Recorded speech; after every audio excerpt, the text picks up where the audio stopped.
The Late Night Alternative with Iain Lee on Talk Radio. We have ways of making you talk.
That's a Beach Boys song that doesn't get... Well, it's one of those ones that was kind of lost and then it's been rediscovered. There's no such thing. I should let you in on a secret, dear listener. There's no such thing as a lost song or a lost album anymore. They've all been discovered. Danny Kelly's Hello. We're sort of carrying on a conversation we've been having for the last 30 minutes. All the great lost albums, Love's Forever Changes was the one, wasn't it? And they've all been discovered now. It's incredible how in the past... we can talk about the vinyl revival later on. Yeah. Something I can't believe that the depth at which vinyl records have suddenly become A, in and of themselves great things, and B, a marker of some kind of authenticity, some kind of cool. Don't forget, of course, I live very near Hoxton, but I might have a much more sensitive view of this than other people. It's one of the... Paul Denoyer, who preceded me as editor of Q magazine, wrote a wonderful piece, and this was 20 years ago, fantastic prescience, saying that music was getting too easy to find.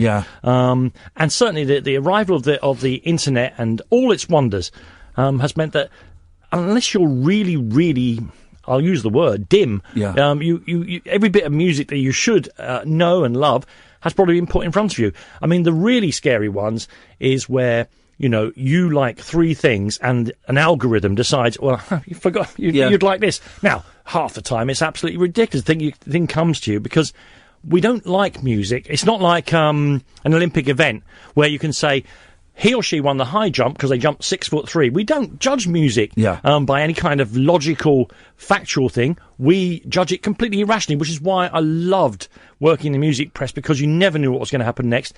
People make record A, people make record B.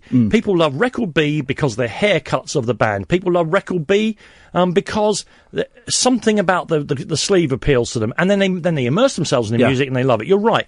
There's one of the trendier record shops online. It's called Norman's Records. If they're listening, hello.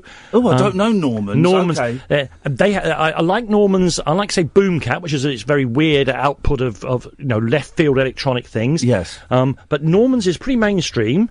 But what it has is that their staff are brutal reviewers, and I like that. They recently destroyed the new Fall album, which made me so determined to get it that day. And I bought it from them as well, just to make sure. Just to say, I think there was someone's Interpol have just reissued their third or fourth album. Yeah, and of course Norman said, and there it is. The curtain comes down. Every record ever made has now been reissued on 180-gram vinyl. Yeah. So you're right to say that the rock and roll, what we used to, what was the example you just gave? Love's Forever Changes, or Captain Beefheart's Trout Mask replica. They're no longer and twisted. They are now the mainstream. Yeah. And you have to go deeper and further, but there's still all kinds of weird things to discover, you know.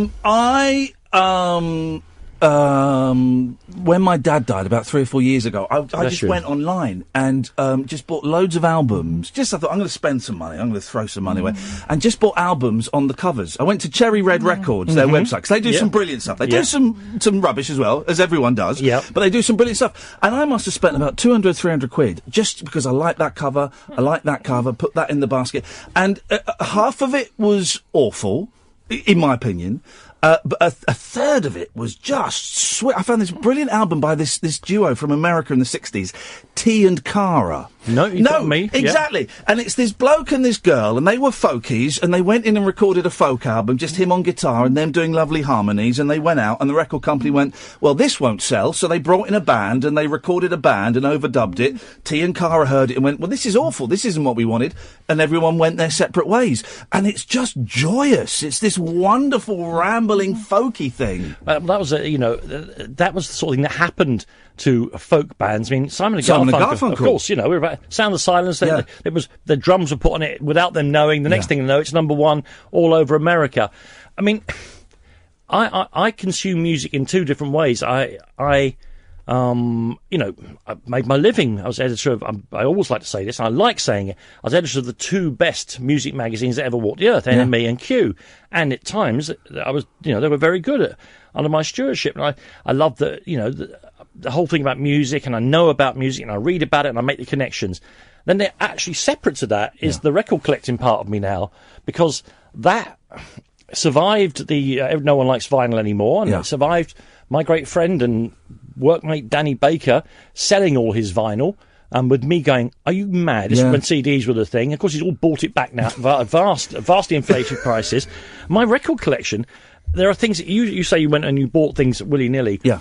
I have to buy things now to satisfy certain dark corners. I mean, I'll be honest with you, it's a vast record collection. It's properly vast. People think you haven't really got 40,000 records, but I have. Wow. Where do you keep them? In walls, in a storage facility. Really? Yeah. Every room in the house will fall down. I'll take a picture of let me just open up my pictures here. Because I had a few hundred, and I got rid of most of them, and now I'm spending my time buying them back again. That's the corner of one room in my house. Let me look at that. Yeah, put it up on. That's just one corner of one of the rooms. Beautiful. Yeah, let me show the. Let me show the absolutely. boys and girls on Periscope. Have a look at this. That's just. Yeah. You see that, guys? Look at that. Isn't that stunning? And there's a little chair for sitting in to look at them. And you go and sit in there and play them? Of course. Good. Yeah. But I can't play them. I mean, I could never play them all now because there's so many of them. So these. But part of that vast array is, you talk about sleeves. I'll give you an example. I love reggae music. It was probably the first thing that actually blew my mind. And I love reggae, 70s reggae music. I love it to death, and I love the way, because Jamaica's a society where you can't throw anything away, it was too poor. So everything gets reused, including the songs and the actual pieces of tape. You know, they all get reused. Yeah. But I loved, and I'm not, dope has never been my thing. But I love they went through a spell where every cover featured the artist with a massive blunt on and smoke pouring out of their nose, their mouth, their ears. And, you know, you buy U-Roy's Dread in a Babylon, and there it is, he's doing that. Then when Catch a Fire, the Wailers' great breakthrough album, stopped having the pretend lighter as its cover, the more cheap reissues, there's Bob Marley with a massive blunt in his mouth. And so I got, you know, the records legalised by Peter Tosh, and you've got half dozen good records. Now I'm buying really average records just to fulfil the idea of having people smoking marijuana on the front cover. I'm liking that a lot. Story I always tell as well how record collections are never... You brought up the idea of, you know, nothing is lost. That relies on, though, people saying that's a good record and that's number 2 in Division 3 and all the rest of it. Yeah. Television, the great American post-punk band, whose first LP, Marquee Moon, I think, is the second greatest guitar album ever made. Yeah. And you can ask me what the first one is now, and it's actually been relegated from 1 to 2. But they went out of fashion. That cold, heartless way of playing, that New York way of playing, went out of fashion. And I'd be in record shops, particularly the ones in central London back in the 80s, where every week they put the price of the records down by 50 pence. You know, the record and tape exchange, and I kept coming across these copies of Marquee Moon that people had bought on the back of it would have been Nick Kent's full-page review. They never gave an LP a full-page review in the NME. They did for Marquee Moon. He said, this is going to change the world. There were lots of copies, and then they got to 50 pence. I bought them because I could not bear to see them just lying there languishing. Yeah. And at one stage, and I know this to be true, I wish I'd taken... I had 32 copies of Marquee Moon. Oh, good for you. Not special editions, not coloured vinyls, just the basic album. And as the years have gone by, let me give you the first time I knew I was onto something. My baby brother, he's 10 years younger than me, who does broadcasting for a living, who has exactly the same voice. Yeah. He does sports broadcasting for a living over in Ireland. He's very similar to me, except he's got no edge to him. He's a very nice man all the time. Yeah. And of course, he's 10 years younger than me. And absolutely, when I was just in the music business, in the music press, he was obsessed with U2 and Echo and the Bunnymen. That's what you're supposed to be obsessed with when you're a teenage boy. Then one day, he plucks up the courage to say to him, do you know, he was over in my flat, do you know a band called Television? So we did not break eye contact. I reached up behind me without looking and pulled out Marquee Moon and one of my 32 copies, maybe the first one I ever gave away again, handed it to him. He got it, hold of it. Then I set my watch, and about 3 weeks later, he's at the front door again. He sits down again.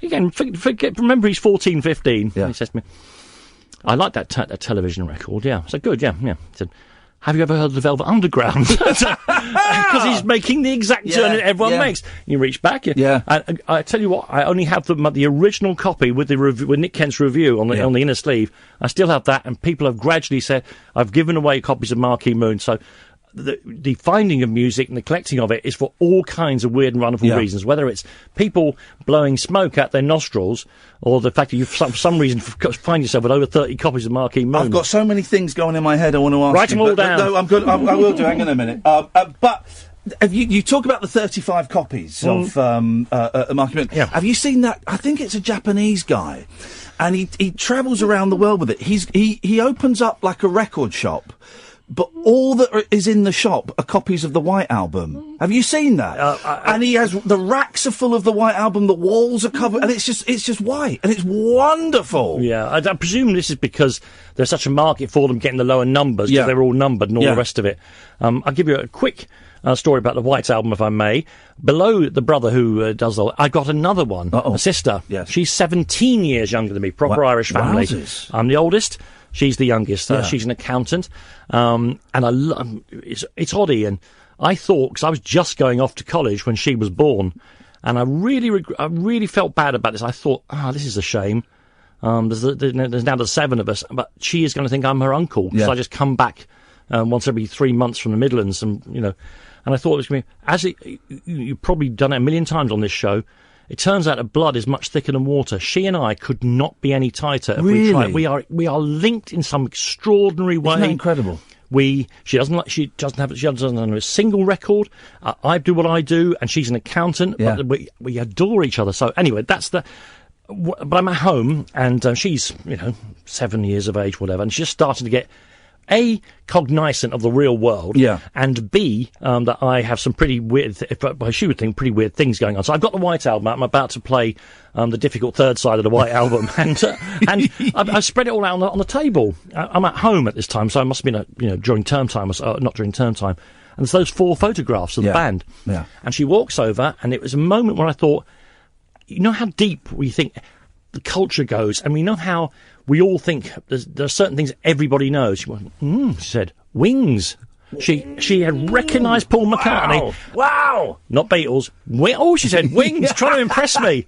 But it made an impression, because here I am 40 years later repeating the conversation. I love Paul McCartney, and I was one of those ones that not McCartney, because it was in the sort of 90s, because it was easy to. But I think his albums he's done this century, Memory Almost Full, is a brilliant album. It's a brilliant album. It's got humour. It's moving. It's got. Quite often his later albums now, he always does a little nod to the Beatles. You kind of I was there. I know what happened. Up yours. We kind of know, Paul. We do know. Yeah. But I like that about him. I like that. No, why shouldn't he be let on notice in the Beatles? Why should he not?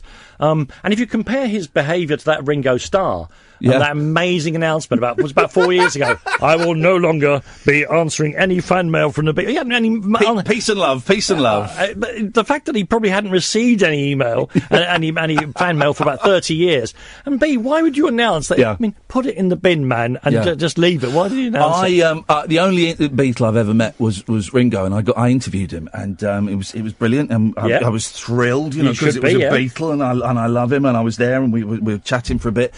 And at the end, I pulled out a copy of the White Album and a Sharpie, and I said, look, I've got to ask you, would you sign it for me? And he said, no, I can't. And I was there with the pen, and he said, no, I can't sign it for you, man. And he was lovely about it, and it was funny, and we laughed. And but it was why?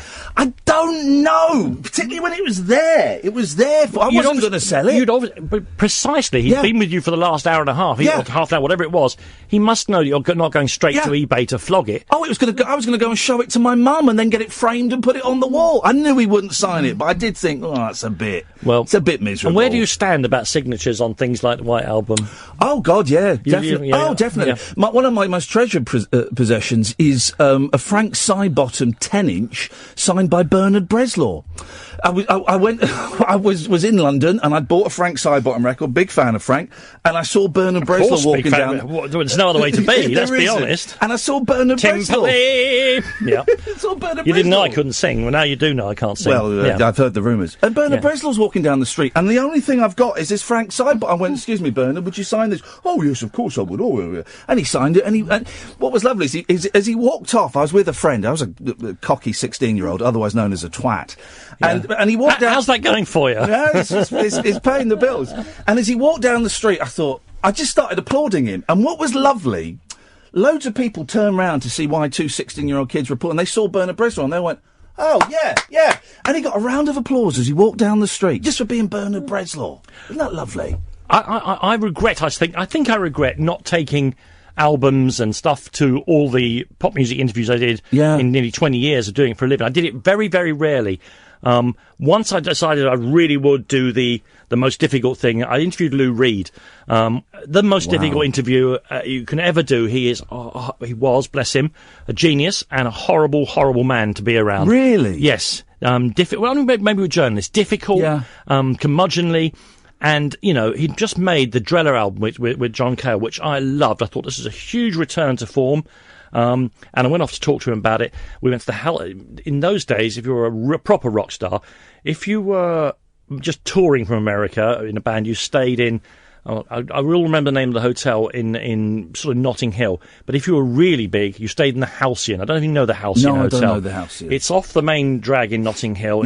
It's just a single big old Edwardian house. And there are rooms. So I go and knock on the door. First of all, someone says, come in, and it's Lou Reed. He has set it up so that I have to go through a kind of net curtain to get to him. Now, yeah, which means, and it's also quite low, so you've got a large man. I'm larger now, but I was fitter then. And I'm trying to get through this net. You're bowing down to him. I'm having to bow down. You're bowing to Larice. And you're scraping one layer of netting aside, but now another one comes across, and it was a terrible experience. But I will say this: I had brought with me a copy of The Bells, his long lost at the time, yes, and brilliant LP. The only time he'd ever been honest, I think, in a record. There are two songs on there, particularly Families, which he sings about how his father was disappointed in him because he was supposed to take up the family business, like a good Jewish boy should do, and his wife did. His sister did it instead. And the music is throbbing and jazzy, and then the refrain is, "Someone tell me why people from the suburbs always have to make each other cry." And, it's just extraordinary. Yeah. So, first of all, I whip out this vinyl copy and I said, "Mr. Reed, would you sign this for me?" His first response is, "Can I have it?" He said, "That just doesn't turn up on vinyl anymore." Wow. There's no copy. I said, "No, I'm sorry. You can't have it. I need it for me." And he signed it. But then Kevin Cummins, who was great friends at the time, the great rock photographer, Smiths, all the Manchester bands, any image you have of them is Kevin's images, including the one of the Stone Roses all covered in the paint, because he and I, wow.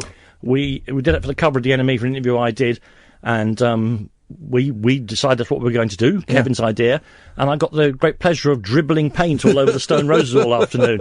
And I said, and here's a picture. This is my friend Kevin. He's one of the great rock photographers, and this is one of the very first pictures he ever took as a student. "That's crap, I'm not signing that." And he wouldn't. "That's crap, I'm not signing that." But I take your Bernard Bresslaw story, and this is what it's going to be like for the next couple of hours. Yeah. About 3 months ago, I had the great honour here on Talk Sport, our sister station. I have a programme called My Sporting Life, where, in the exact reversal of what everyone wants on radio these days, I sit down for several hours with someone and we talk about their lives. Fantastic. We don't do any 30-second clips of their. We don't want quotes from them. I just want you to tell me what it's like growing up. And we've had amazing people on it. Yeah. So, Curtly Ambrose, the great West Indian fast bowler. Now, I know nothing about sports. Well, You've got to fill in, join all the dots with me. Thank you. Curtly Ambrose was in the latter part of that team from the West Indies that dominated the world.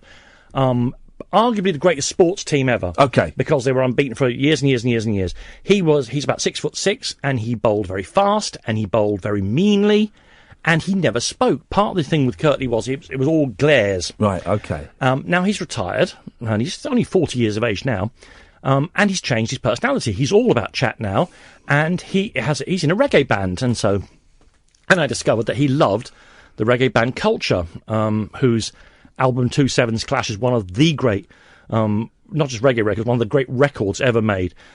Just an amazing amalgam of Joseph Hill's words and the time when Joe Gibbs' studio in Jamaica had got the beat exactly right. Yeah. And when at the end of a wonderful interview with Curtly, I said, I know you love, I know you're in a reggae band and you love Culture, and I love Culture as well, so would you sign this out? And I had 2 Sevens Clash with me, the original Jamaican copy. It has a yellow cover. I think he was genuinely bemused, and to his great credit, he wrote, "Enjoy the great Culture," on the front of it, Curtly Ambrose. And I got one more about autographs, and this is not the one I got, but I bought an LP not long ago. I'm in an age group now where I can enjoy Karl-Heinz Stockhausen, the German avant-garde composer, and I bought a copy of an album which has got Stockhausen's "Thank You Very Much" to the orchestra written on the back, Karl-Heinz Stockhausen, and for reasons far too complicated to go into, my partner, she had some people around, because she's involved with a literary festival, who were doing the music thing at the literary festival, and they were very snobby about music, and they were not impressed to meet me, even though I was hosting their blinking dinner. Yeah. And blah blah blah. But then we came upstairs to my room where I was watching telly to say goodbye, and then one of them, because these are classical music buffs, sees Stockhausen's signature on the record. Oh, sudden change. Oh, big. Oh, Danny, I think I used to be on the radio. They pretended they didn't know me until they saw that. But I do regret not getting all of those people bits of retrospectively, long after the Clash had split and they had shattered my teenage mind. I got the great pleasure from Word magazine, no longer with us. They said, write as many words you want about Mick Jones, the guitar player with the Clash. Yeah. Just go. So I tracked Mick down. We spent several lovely days together. He was making the Libertines LP at the time, Big Dog, because he's down in Albion. He was mixing that with the great Bill Price in a studio in West London. And we chatted about punk rock and all the rest. He's a great record collector as well. Do you know about Mick's museum, Mick Jones's museum? No, I don't. Hold that thought. I'm jotting this down. Yeah, Mick's museum. Okay, go on. And you know, that retrospectively, my favourite, the hidden track on London Calling is Train in Vain, isn't it? You know, a brilliant song. One of the few songs that Strummer let Jones write. And so I've got a lovely white label promotional copy, 10-inch of that from America, from somewhere, and I got him to sign up. This is all retrospectively. Yeah. Mick Jones's museum. How's this show going, everyone? How's this show going? Yeah. So we're having the time of our lives here. We've got some calls. By the way, you can call in. Alan, Jonathan, Craig. I will come to you in a bit, I promise. So we're having this chat, and it's two men in their 50s talking about what it was like to support, in his case, Queen's Park Rangers. Yeah. He was a fanatical football supporter before he suddenly... he dropped his allegiance to football for a while and put all that energy into pop music, and I think that's quite a common thing for boys. Girls have a different way of appreciating pop music, but he had gathered up over the years a lot of records and a lot of books, and a lot of annuals, Beano annuals, Sweeney annuals, all this, and a lot of stuff from all over the world. Plunder, as they would say in Citizen Kane, the plunder of the earth. He had with him, and he said to me, and it was cold drinks may have been taken by this stage, I think it's fair to say. So, you know what, Dan? It's not right, is it? You've got all your stuff, and you know all the stuff you know, and I'm Mick Jones, and he's a very nice man. He wasn't bigging himself up. He said, there should be a grant, shouldn't there? There should be a grant. This is before austerity, I imagine. No, it was in the middle of it. There should be a grant. I should be able to set up as a museum of Mick Jones. And I said, that is a great idea. You should get on to someone about that. About 2 years later... he has set up and has been paid to set up. If you look up Mick Jones Museum online there, I'm doing it now. You'll see, you can go to his front room, you can go to Mick's front room and see all his stuff. Yep. Hang on.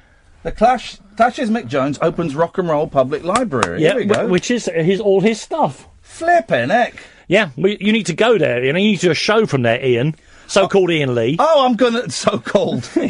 I've kept everything. If it exists, it's probably there somewhere. Oh, we're gonna go and do a show from there. That's absolutely. Sorted. Danny, we need some of these callers on. Let's take a quick break, and then Jonathan's dropped off, so we're getting back. Craig and Alan will come to you in a bit. This is the Late Night Alternative. I'm Iain Lee. Danny Kelly is here. We're on until 6 o'clock in the morning, by the way, guys. I should let you know that that's happening. We're here until 6, but do get your calls in. This is Talk Radio.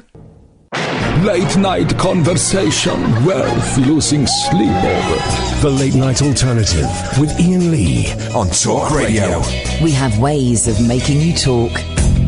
Okay, dear listener, Danny Kelly is here. You can call in. We're just going to sit and chat until 6 in the morning. You're welcome to call in 0344 499 1000. Let's go to Jonathan first. Good evening, Jonathan. How you doing, Iain? You all right? Hey, Jonathan. All right. What would you like to say? Oh, come on, don't you remember me? Sorry? Don't you remember the Jonathan? You're going to have to narrow it down just a little bit. Oh, the one you told to take the 12 steps and the rest of it, all the... Oh, you're a bit of a boozer, are you? The alcoholic Jonathan, there you go. All right, okay, yes. No, it's your boss, man. It's nice to hear your voice too. How you doing? How's life treating you? No.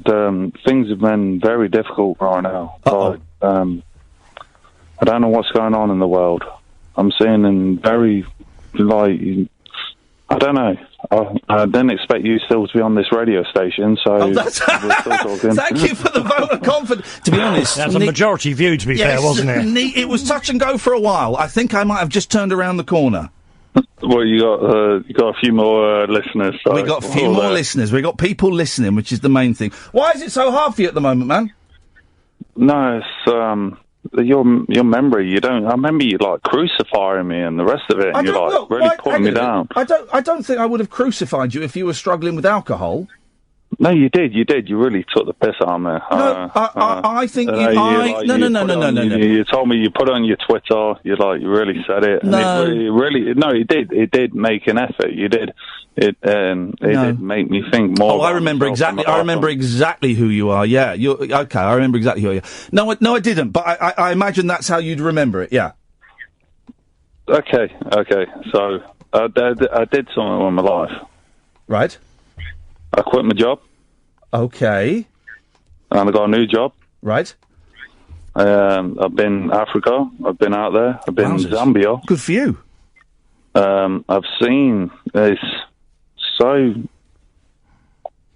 different out there. You know, if the people remember, I don't know how old you are, Ian. I think you're a little bit older than me, but the old colonial times, like Northern Rhodesia, Southern Rhodesia. I've heard a tale of it, yes. I don't really when the Brits used to be in control. But I've never been to a place so welcoming, and it really puts into perspective this whole thing that's gone on with 70 years since the partition of India, and I spent 3 months in Pakistan, and I saw, it was 20 years ago when it was the 50th anniversary. The old colonialism, and when we'd got our money's worth, we just kind of dropped it and ran away and said, "You guys sort this out yourselves. Good luck." But now history seems to be repeating itself for this stuff that's going on in America right now. Well, I don't know. I don't know if the Nazis in Charlottesville are the same as British colonialism, but no, it's not good. No, I'm not saying it's about Nazism. It's about white entitlement that we're thinking we're better than someone else, but we're really not. Right? No. What? Have you got your radio on? Oh no! I'll walk away from it. No, you'll turn it off, please. Yep. It's off. Lovely. Right. Well, Jonathan. I'm glad that you're still alive. No, just. Okay. I just thought, you're still on this radio station. Yeah, well, at least, the surprises can happen. But how do you think the world's going to go these days? With how Donald Trump is actually admitted himself to being a fascist. Well, he's not. He's not. Really? No, Donald Trump has not come out and said, "I'm a fascist." No, it depends on what newspaper you read. What free newspapers does everyone get on the bus and on the train? Okay, Jonathan, I don't know where this conversation is going tonight, so I'm going to very politely say, give us a call tomorrow. We'll talk about it then. Okay, well, we can do the political stuff tomorrow. Thanks. That's fair enough. Thanks a lot. I've got a booty call on my way. Thank you. Thank you. Bye-bye.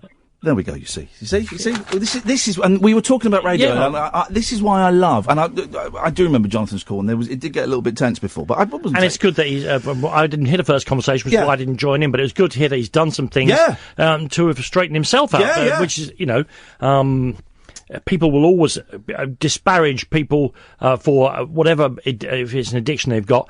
Until you've been through all that, I haven't. But when you see what happens to people, I don't drink or do drugs anymore because I liked drinking and doing drugs way too much. That was good for me, so I knocked it all on the head. But I would never, Jonathan, misinterpret. I would never take the mickey out of someone for that because it's an illness, But this is why I love late night radio because we have the luxury. We've got a 3-hour show and it's literally just having a chat, and people feel they can chip in, and we get people that phoned up 6 months ago and have got problems. We've got people that have just tuned in for the first time and have taken umbrage at something or are angry at the world and they want to share it. It is extraordinary. I haven't done much through the night radio. I did for 1 week over on Talk Sport because, again, a favour for a producer who was very kind to me about something else that had happened. And I loved it, actually. I wouldn't... for a start, I did... I know how you're supposed to do late night radio. I think I know how to do through the night radio. Yeah. But of course I did it at the same speed as I normally do everything. 100 miles an hour. Yeah. Really, really upset lots of people. I only just got into Twitter, so it's about 3 years ago. So exactly when I started on Twitter, and I said, all right, anyone listening to my voice, it's obvious, and I'm going to make the noise. There's my cup. There it is. Anyone who's up at this time of night listening to radio, you've got a cup of tea or coffee, send me pictures of the cup you've got, wherever you are in the world, and I'll retweet them. I didn't realise that people didn't like to see 600 pictures of just cups in their Twitter. Next morning, I had I'd lost about half the I don't care about the ones who want to go. No. It should be fluid. It's not. They're not chained to the electronic radiator, are they? Yeah. Your Twitter followers. If they don't like something you do, they can go. It was absolutely lovely. And the only time I really had this in any great fun, you because you're not a sports fan. 20 years ago on Channel 4, when Channel 4 was still daring, properly daring, yes, I had a show called Under the Moon. I've seen bits of that, That means that either you were a student, you worked in a restaurant, or you were a junkie. One of those three things. I was two of those three things. That was our audience. And, it started at 11 o'clock at night, and Channel 4 were great about it. It would end at 2:30, or 3 o'clock, or half three, absolutely, depending on how it was going. That is fantastic. And then you could always throw on some old sitcom or something after that. And good for them. And that was amazing, because I was trying to do a phone-in on the television with all the bells and whistles of a live TV programme as well. Can I tell you about the first phone-in, the first proper thing we ever did on it? Yeah. The show was commissioned, too long a story, but the very first show that went out, Tim Clark and I were still doing it as a two-hander at the time. Yeah. We had set up an outside broadcast. England were playing Italy at football, a big important game. And I live near the great Italian church in London. Clerkenwell's the traditional centre of the Italian population in this country. For instance, what do you know about the Garibaldi biscuit? I don't know anything about the Garibaldi biscuit. Sure, well, I'll help you with that. Please. Yes, because when Garibaldi, one of the two people along with Mazzini who had united Italy, came to London in the early years of the last century, 1900 and whatever it was, he was greeted by the Italian population in Clerkenwell in two ways. One, they baked a special biscuit for him, and that was the Garibaldi biscuit, and it's the Garibaldi we know today.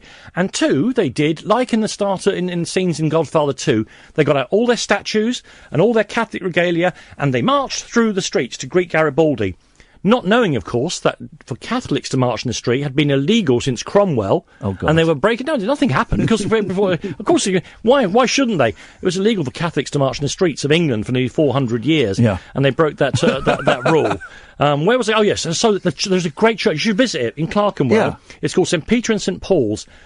It's now got buildings either side of it, so it has the frontage of a shop. Right. You go up the steps and into it, and inside it, you're in Rome. It is clearly not an English church. It is an Italian church. There is lots of statuary, and it is painted gold, and it's extraordinary. The church had a very famous old parish priest there, because where I grew up in Islington, there was my school had no English people. If you're Catholic, there were no English people, because they went to the Protestant school. You had Irish people, Italian people, and Polish people. That's what you had. I knew two English kids. Till I went to university, I knew two English people. They were called Thatcher and Mason. We had two of those in the class. Thatcher and Mason. And so I said, what would be a great idea? Father Russo, he's a legendary priest, he has, in the crypt there, they have a massive social club, and they'll definitely be watching the game. And then after the game, we'll go down there, and we'll talk to Italian people about how it went. This was our first ever broadcast. So it's all set up. They've done a rehearsal with some runner in front of the thing, down in the basement. And at 9 o'clock at night, this is all working very well. So here we are. I think it's the first ever Under the Moon. Big news show. I've not done any down-the-barrel work really before. One or two things on Channel 4, but really this is the first one. Everyone is very tense and excited. And I said, so far, there he is in screen. There he is. Father Russo, fantastic game of football. How do you think it went? Suddenly he realises he is stood in front of the bar. There's a bar in the church, right? And there's all these optics behind him, and I can see his eyes flicking, and he realises this is probably not as appropriate as it might be for a senior priest in the Catholic Church in England. And his response was to pretend that he didn't speak English. Oh, no! I'm sorry, he said, I'm sorry. So I said, great game of football, Father Russo. Did your people enjoy it? Have you had a brilliant night? He shakes his head on live television. Oh, God. He looks at the optics out the corner. He's starting to edge across away from the bar now as well. And I think the camera had been set up. Yeah. We didn't have a handheld or a moving camera. Yeah. He's now disappearing out of the shot. Oh, beautiful. Speaking the English while getting out of the shot. That was a bad start. I don't know why. How did we get onto that? I don't know, but I love the idea, because I wanted to... late night radio, of course, let it go where it wants to go. I wanted this show. I'd love this show. We kind of say, we're probably going to finish about 1. Yeah. But if it's going well, we might do another hour or so. I'd love to have that freedom, and you don't get that anywhere. It was a compromise, because... after about half a year of Under the Moon, it had a lot of legal problems. A lot of people were saying a lot of things on television. Now, you might get away with it. You won't get away with anything these days because of the internet, but we were getting away with some things. And, of course, one of the... libelous. They've been libelous. Yes. Yeah. And don't forget as well, we were there for many hours, and I had 4 sports people on the bench with me all the time. And they were drinking copiously, those who wanted it. Yeah. Phil Tufnell, we literally lashed is the only word I can use for his performance there. And so things were getting a bit out of hand. So they did that brilliant thing when they said, well, you can end whenever you feel you want to, once you get past 2:30, because it's supposed to be through the night, really, But the compromise was that they moved the lawyer. She was a very imposing woman. They moved her into the gallery. She couldn't go home at night. She had to stay for the live output of the show, which I thought was very harsh on her. Channel 4, you're right. A reason that a lot of the shows now aren't as free-form as that and aren't as, in inverted commas, dangerous is partly probably because of your show, partly because of the 11 o'clock show, the show I did, because we were so rude and so mean and upset so many people that they literally changed the laws. And the word. There was a whole kind of thing at the end of the 90s, early 2000s. And they just tightened all the rules, so you can't do any of that stuff now. I mean, Channel 4 is weird. I don't watch TV much nowadays because I don't really enjoy TV. I watch stuff with the kids, but the most shocking thing that I saw on Channel 4 was that horrible dating show where everyone's naked. Naked in the Dark, is it called something like that? They were in. There's the Dating in the Dark. There's people, and there's like a woman, and she's clothed, and there'll be 4 men, and they're stood in sort of tubes, and they're frosted glass, and then the tube rises up, and you see their dicks. You're absolutely sure that this is a TV programme, not a dream you're having, yeah? This is the actual, because we had a pre-record the other week with Chaz from Chaz and Dave, so me and Kath went and watched it. Great man, of course, the Hodges. What a man. Chaz and Dave. Well, I'm friends with his son-in-law, Paul Garner, who's a brilliant comedy writer, and for ages I've been saying, I'd love to get Chaz on the show, and obviously Chaz got ill with cancer and all that stuff, so it kept getting and he's doing great now, thankfully. He's doing brilliantly. Touch wood, yeah. Well, I went round about 2 weeks ago, and I had an hour with him. I brought a ukulele, he brought a banjo, and there was a piano in the room. It was just he was telling me stories about working with Joe Meek, but describing in great detail Joe Meek's living room where all those wonderful records were made. And it was talking about being in Jerry Lee Lewis's band and how Jerry Lee Lewis was very standoffish with him until he said... this is really circling around beautifully. I've been having, all through the summer, I've been doing a Saturday evening show on TalkSport with Simon Jordan, the former Crystal Palace owner, who, of course, paid for and made the film about Joe Meek. He made Telstar. And Nick Moran was in, who played Joe Meek. It was just great. It was really fun. He's saying about how Jerry Lee Lewis was very cold with him until one morning he said, "Here, Jerry Lee, that B-side to that single, that doesn't sound like you on the piano. It's in E, and that's not your key. That's not your..." And Jerry Lee Lewis was like, "Wow, you recognise that wasn't my..." And instantly became best friends. And he said, we got plenty of time. No, good. I've got many more things to add to this. Go on. And one more thing. Afterwards, we didn't even get onto the Beatles, but afterwards we finished recording. We were just chatting and having a cup of tea. And he was telling me about, in 1979, he was a guest at Eric Clapton's wedding, and obviously loads of musicians and instruments, and he got up and Chaz was playing the piano. On drums was Ringo Starr, guitar was George Harrison, and on bass was Paul McCartney. He was John Lennon for an afternoon. Yeah. Amazing. Well, Joe Meek's studio in Holloway Road. Yeah. I went to school in Highgate. For those of you who know the Suicide Bridge. Yes. I used to live around there, Yeah, there's a bridge across the Archway Road. It's exactly 99 feet above the surface of the road. Yeah. And it's called Suicide Bridge by everyone because, tragically, people have used it to end their lives. They jump off the Suicide Bridge. My school is literally to one side of that. It's a Catholic, formerly grammar school, St. Aloysius there, the red blazers. So to get from Islington to there, 104 bus, 43 bus, or 271 bus, all of them go up the Holloway Road. Yeah. All of them past Joe Meek's studio. So I'm 11 when I first go there, nothing. 12, nothing. 13, nothing. 14, I'm suddenly obsessed with music. And I now know that we're passing... and of course you're at the right height, because it was on the first floor, wasn't it? Yeah. Rather than on the ground floor. That was an umbrella emporio of some kind, I seem to recall. So now I'm on the bus, hoping the traffic lights will stop us so I can peer into the room to see if there's any sign of Joe Meek. But Chaz He, of course, was one of the bands, I think it might have been one of the bands he did with Joe Meek, but he was in a band called The Outlaws. Yeah. And one of my favourite ever photographs of a band from the 60s is The Outlaws. There's 4 of them. They're on some railway line and they're jumping in the air in the style, you're obsessed with the Monkeys, you'll know the exact shot I'm talking about. And you look along the line, and Chaz Hodges, it turns out, is only the second most famous and the second most successful person in that band. Because far right, holding an acoustic guitar, oddly enough, is Richie Blackmore. Oh, wow, right. yeah, Richie Blackmore was in the band with him. Yeah. Richie Blackmore, for the children listening, went on to be in a band called Deep Purple, who were the most successful heavy metal band in the world. Their first 4 records are all just shatteringly brilliant. Yeah.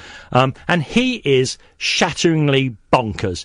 Properly strange, Richie. Now, I'll come back to what he did in the meantime. Right now, he refuses to take. He did do a revival tour of Rainbow, the band he was in after, but he won't do Deep Purple for various reasons, right? But his main band now, he is in a kind of medieval madrigal band. Of course he is. Yeah. Logical progression. He's married a much younger woman, and she's a kind of mystic, witchy type lady. Druidess, very good, yes. So Richie now walks about his compound, wherever it is, somewhere in leafier parts of England, with a massive wizard's hat on. He's still the Blackmore. Don't worry about that. He's still the Blackmore. But he's got a massive... Look him up there. Look up Richie Blackmore and whatever his band is called now. Meanwhile, Ian, I got told... I didn't work for Kerrang, the heavy metal magazine, but I had many friends who worked on Kerrang over the years, and there was a football match. Deep Purple had their own 5-a-side football team, right? Yeah, I'm just looking at of course, yeah. You'll find his hat. So Richie Blackmore, I can't remember Dark Knight or something. Blackmore's Night. That's it now. If you put in Blackmore's Night, you'll see his big witch's hat. Well, he's got a hat on a tool there. That's the lady wife, yeah. He's got a guitar and he's also got a mandolin at the same time. Yeah, that's on one instrument. If you look in, put in the name of the band, you'll find his big hat. Yeah. So anyway, he's got the metal magazine Kerrang is playing football against Deep Purple's 5-a-side team. This is when Deep Purple are the biggest band in Britain, probably the biggest band in the world except for Led Zeppelin at that time. My mate was playing against them. He said, Blackmore, very, very... There's his hat, it's making you laugh. Yeah. Blackmore was brilliant, he said. They're playing 5-a-side, and football, musicians love football often, and they're playing the 5-a-side. One thing about it, though, Richie liked a fag, and so the game would go on, and Richie would go off to have a fag every now and then. That's but he had his own personal substitute. There was a bloke whose only job was to come on and replace Richie Blackmore on the 5-a-side. Oh, God. While he had a tab, and then he would finish that, and then... signal to his factotum, his boy. He would come off. He had his own personal substitute. That is wonderful, isn't it? Yeah. Shall we take a call? Yeah, why don't you do that? Let's go to Craig. Hello, Craig. Evening, Ian. Evening, Danny. Hello, Craig. What you got for us, boss? I basically love Danny's work. Oh, well, that's very nice of you to say. I've done as best I can over the years. I used to love Under the Moon. It was brilliant. Thank you. But to find out you were not only wrote Enemy stuff, but editor of it at the time I was reading it, it's amazing. Thank you very much. You're very kind. I used to watch the VSPO show with you and Danny. Uh-huh. I even watched the episode when they had the live match on in the World Cup on the other side. Yeah, that shows commitment. I like you. You're a stalker, Craig. No, he's not. He's proper hardcore. I like Craig. I'm not even that much into sports. No. Well, to be fair, that show wasn't much about sport, if it to be true. Well, with the toaster predictions and all that. Well, actually, one of my favourite things about sports is when there's a delayed match and they have to fill. I think it's really calming in the time when they're trying to fill in on the tape. See, I don't like football, right? And I've been to one football match, Luton versus Millwall. Luton. That's not a good choice. It was very tense. There were some really angry people there. It was very tense, and that was nothing to do with the football, was it? God almighty. It was, the Millwall fans were shouting to Luton, to the tune of Where's Your Mama Gone? Where's Your Taliban? Because there was some Asian town, and Luton were chanting something equally as racially offensive to them. This was at Kenilworth Road in Luton, because this is off the back of one of the most notorious riots in English football ever. Right, happened on that ground. Did it? Where the Millwall fans literally tore the ground up and used the seats to attack the Luton fans with. Again, because the world is full of connections, and what's Yates' line? The world's so full of dreaming, and there used to be a lady who used to be the engineer on my show on TalkSport for many years. She's left now to have her own family. She was at that match inside her mum's tummy. Her mother is a Luton fan and was at that game, heavily pregnant. Oh, God. With Sal inside her. Oh, God. Yeah. That's the only football match I've been to, but there is nothing that will get me to sleep better than the chanting of a football crowd. Because I used to, when I was a kid, I'd lie on the sofa on a Saturday afternoon with Match of the Day on, or World of Sport, whatever it was. Yeah. And just that sort of, that sound from the crowd of a football stadium, there's something very comforting about it. Well, that's that music thing again, though, isn't it? If you asked me what the thing of all the mad, incredible things that I love about music, I still think the most basic thing that I love is harmony singing. Yeah. Whether it's a 3-part harmony with Crosby, Stills and Nash, whatever, or some of these Jamaican 3-part harmony bands who were stealing their sound from the Impressions, Curtis Mayfield's old group. Or, and I've really discovered this, do you know what sacred harp singing is? No. It's really fashionable now in America, but it's the equivalent of gospel singing, but for white people who can't sing. Oh, wow. There's a book, they laid down a thing that... Sacred Harp. Sacred Harp. And the book is called the Sacred Harp Hymn Book. And what it did was, it arranged the congregations in southern white churches into 4 blocks of people, over there, and no one could read music, so it's called shape singing, because the tone, etc., some of them are represented by triangles, circles and squares. I love it. And what they do is, if enough people sing, even if none of you sing in harmony, a harmony emerges. It creates it. And sacred harp singing is really beautiful as a result. And I get it in football grounds too. And we're all droning like, and after a while, it's something beautiful. Yeah, absolutely. Craig, we've got to go because you spent so long blowing smoke up Danny's ass. Thank you for that, Craig. Very quickly, we're going to go to a break. But you're talking about, I was reminding you, talking about your show. It could go on for longer or shorter. We mentioned Frank Sidebottom. I love Frank Sidebottom. I loved him as a 15-year-old, and in my 30s. I got to work with him, and he did a show on Channel M, a Manchester TV show. I think Johnny Marr was on the very first one, wasn't it? Amazing. It's a work of art. And Chris Seavey phoned me up one day, said, Ian, I've got a brilliant thing, and Channel M have said I can do it. They're going to let me do the test card all night. And he did an 8-hour as Frank Sidebottom, a test card, and for the first hour, show. Yeah, but for the first hour, he's just sat there, and then after about an hour, he starts going. And then it is a man virtually having a breakdown as he argues with little Frank, and it's for about 8 hours. What's that blinking film about a band going mad with a Frank Sidebottom look like in it? Oh, Frank, the John Ronson. Oh, yeah. What a brilliant film! Isn't it stunning? And loads of people hated it because they said it's not about Frank Sidebottom, and it's not. It's not nothing. But he's there. Yeah. There's a Frank. Yeah. It was because I thought it was beautiful. I went with expectations of it being about Timberley and all. It was just beautiful. Yeah, I thought it was stunning. Written by John Ronson. Yeah. Paul, stay there. We will come to you in a bit. 0344 499 1000. This is the late night alternative. You sticking around? You okay? As long as you want me. Oh, mate, this is. Listen, you're here every night this week. This is Talk Radio. Talk Radio. Good evening, dear listener. This is Ian Lee, the late night alternative. Danny Kelly is here. We're just going to sit here and chat and talk about music and talk about. We haven't even delved into the world of magazines yet, and I want to talk about that. And you can call in. I see we've got people waiting, and I'm sorry I've not come to you. We'll make the phone calls a priority when we come back. 0344 499 1000. This is the late night alternative. My name is Ian Lee. This is Talk Radio. The Late Night Alternative with Ian Lee on Talk Radio. We have ways of making you talk.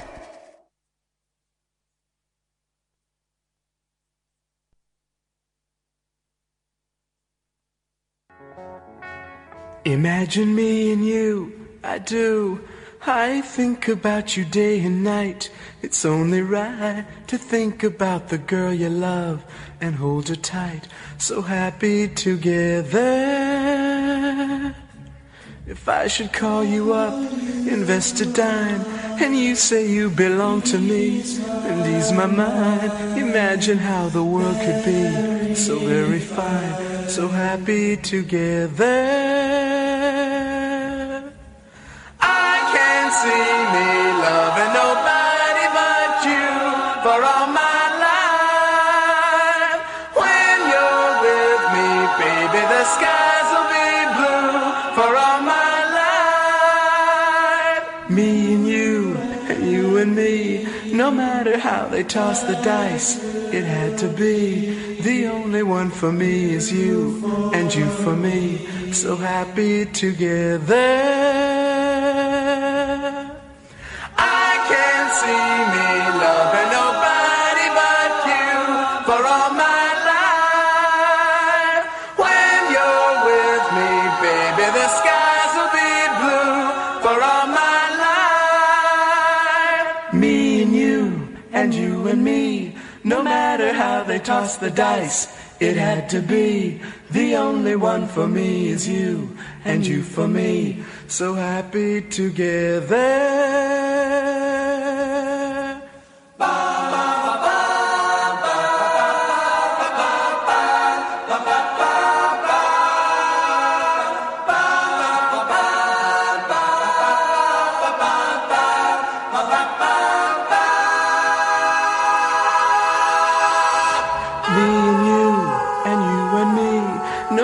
How they toss the dice, it had to be. The only one for me is you, and you for me. So happy together, so happy together. And how is the weather? So happy together, we're happy together. So happy together. Together. Here it comes. So happy together. So happy together. It's just that's the Turtles. They give the Beach Boys a run for their money with that. We were talking about harmony singing and how beautiful and lovely it is. And I'm glad to see it's made a huge comeback, really. Yeah. Big American bands like Midlake, obviously the Fleet Foxes have got a new record out. Yeah. And it reminded me, you actually said something while we were listening together. We were doing old heads together there. As they were doing it, we were closing our eyes and slightly tripping out there, slightly grooving out, which is the right thing to do. And it reminded me of a row I'd had. Oh. I was judging the album of the year for Uncut magazine, I think it was. And it was a group of the great and the good, myself, Phil Manzanera from Roxy Music. Oh, yeah. Wow. Phil was there. Of course Phil was there. But Linda Thompson.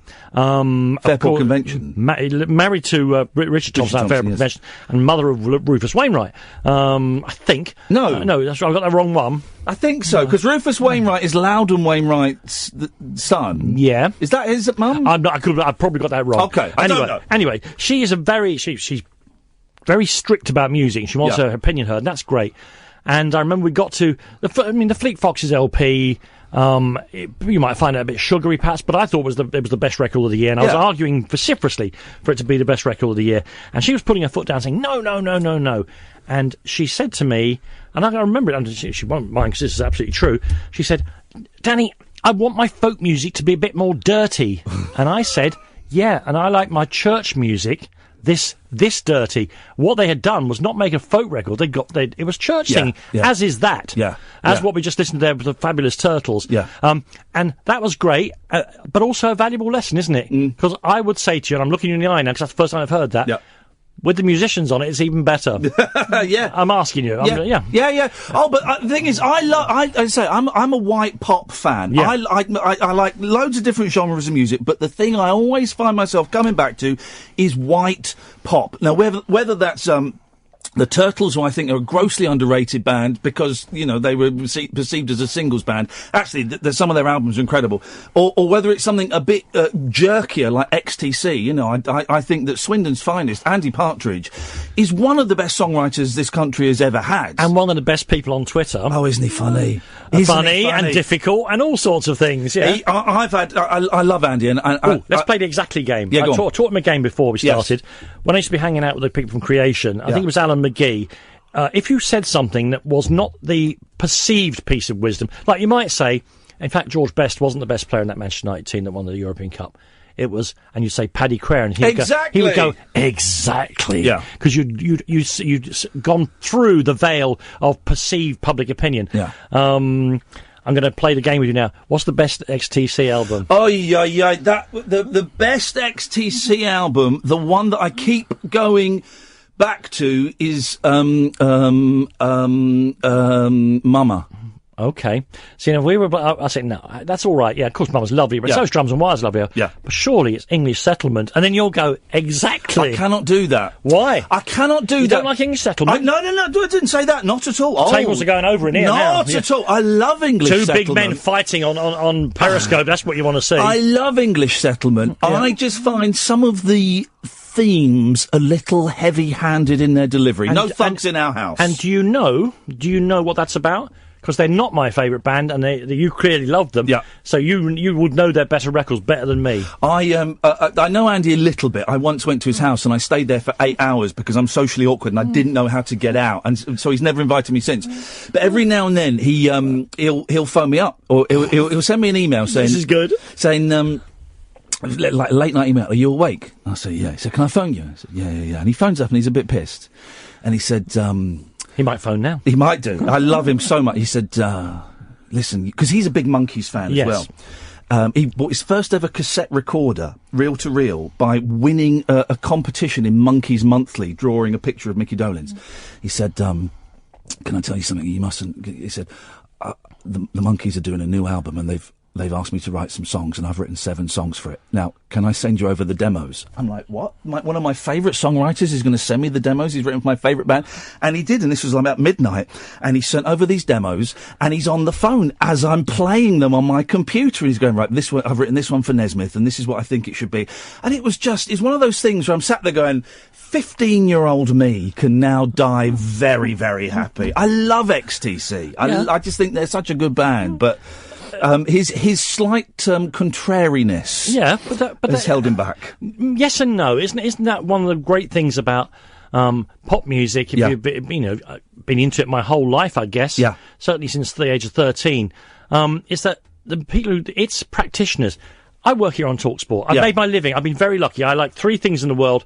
I like a lot of things, but the 3 things I love are popular music, sport, and history, and I've made my living out of 2 of them, so I'm a very, very lucky man. Privileged is the modern word, just lucky. Yes. And, you know, I've forgotten where I was going with that. Of course.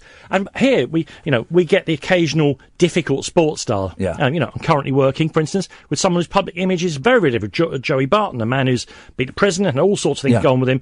And we've just started our shows Mondays regularly on TalkSport. First one was yesterday. It was fantastic, but they don't know they're born. The young kids read it. Oh, he's quite difficult, isn't he? That cricketer. No, you have to do 20 years with the pop press. Yeah. To know, but it's their eccentricity. Yeah. The fact that their minds are wired to make music, not to be any good at shaking hands. Oh, no, of course. Let me find an example. I don't know. The great reggae producer Lee Perry, who would be my greatest music This is artist. what I was going to ask you an hour ago. That when you mentioned reggae, I was going to ask if you had any Lee Scratch Perry stories. Well, I have. Ask me how many Lee Perry related 45s I own. Go on, how many have you got? 1,500. What the heck? Now, because it's hell, Jamaican, Danny. it doesn't say produced by Lee Perry on them. They're done in his studio. You can hear his hands in the mixing. Yeah. All the rest of it. You can hear his smoke in the machines when they break down. And he blows the smoke. And Paul McCartney was so in love with his sound that he went there to try and make music with Lee Perry. It was impossible. Yeah. It's in his studio. The Black Ark was the centre of all kinds of madness in Jamaica. One tiny thing came out. I think the song is called Seaside Woman on Mrs. McCartney, Linda McCartney's record. You can hear the Black Ark sound. Robert Palmer went there and Perry eventually had to, he smashed up his studio and set fire to it. Yeah. Because he was going through an insanity of alcohol abuse, drugs and all the rest of it. He later was given some Dutch people, before crowdfunding, they said, look, we've raised this money for you to rebuild the Black Ark, because it's in his home. Yeah. He goes back to Jamaica because he believes in all kinds of fantastically weird things, Lee Perry. And all he does with the money, he uses the money to go back to his house and dig a large hole in what was the studio, fill it with water and put ducks in it. Oh, he made a duck pond. I love it. So he eventually, before he met his wonderful current wife, Muriel, a Swiss woman with a lot of money who has taken him under her wing. He's 80 years of age, Lee Perry now. He is fitter than you. Yeah, I bet. He's an incredibly fit man. And thanks to Muriel, he's living at the high life. So the time comes. It's the piece that made me a rock journalist. I was a stringer. And they said, you know about this reggae thing. We wanted to go and do Lee Perry. And they wanted the whole story of what happened when he smashed up and set fire to the studio and all the rest of it. So I had to go to a record shop in Harlesden called Seven Leaves. Marijuana comes up again. Yep. 7 Leaves, and I went in there, and they were supposed to be meeting him there because he had a record coming out on 7 Leaves, a minor record, a minor label. And they said, well, we have to wait for him. He'll come when he wants to come. And I was with Derek Ridges, the photographer, and we stood in the shop for an hour or two, and then it got a bit embarrassing. 2 very tall white blokes in a shop full of others. And I said, well, we'll wait outside across the road in the car. We waited. He didn't turn up. But we were desperate because they say he will come. He will come. Derek goes home and gets some sleep. I stay in the car. Then Derek comes back. I go home and get sleep. Come back. Well, now we've been outside this shop in Harlesden for about 36 hours. Wow. Eventually, a tiny little man comes banging up the street. That's Lee Perry. He goes into the shop. What's he got with him? What's that bag? As we come into the shop, he has a massive handheld camera on his shoulder as he appears to be filming us and the whole adventure. It turns out later there's no film in this store. It's just something he's got with him that he does. We then go out in the street and say, so what I'd like to do, Lee, is go to a pub and we'll do the interview. And he's speaking the widest Jamaican patois, about which more in a second. We get out on the street. It's been recently raining. It's London. And he suddenly, because he sees the world through better eyes and ears than you or I, you know when you get petrol on a wet floor, it makes that kind of... And he said, a rainbow, he says. And then, what is he at this time? Mid-50s, nearly coming up 60, I guess. Mid-50s, I would have guessed. He stands on his hands in the middle of this puddle of petrol, spreads his legs out wide like a tree, and photos now, he's shouting. We have the photographs and that piece of him standing. Anyway, eventually we get to the pub. And now, Derek's gone home. I'm sat in the pub with him. What would you like, Mr. Perry? A Guinness. And now, I'm asking him questions. And rock interviews are very difficult, Ian, because they don't care what you think. As long as you say their new record is great, they don't care. Yeah. He's got a book about Marcus Garvey, the Jamaican, political figure and prophet of going back to Africa, the Black Star Liners and all the rest of that. And he's got a pen, and I will say, okay, so, and I'm very nervous. I'm still, as I say, making my way in the business. So you worked with Bob Marley and the Wailers. You, in fact, invented the sound that eventually takes them out into the world. He draws a line with a pen from bottom left of one page of the Marcus Garvey, but I'm doing it now, up to top right, and then he writes Wailers in capital letters, and stares at it for a while. Then he starts speaking to me in the widest possible patois, so I can't get into it. Then I say, okay, I haven't got a word. I've not got a word. And I say, yeah, and because I think those records in about 1969, long before they signed to Ireland from the way, they really spoke to the West Indian diaspora. Line, bottom left, top right, writes diaspora on the next page of the book, and speaks to me again in absolutely untranslatable patois. I'm pretty used to Jamaican accents, where I grew up, and from the music I was listening to.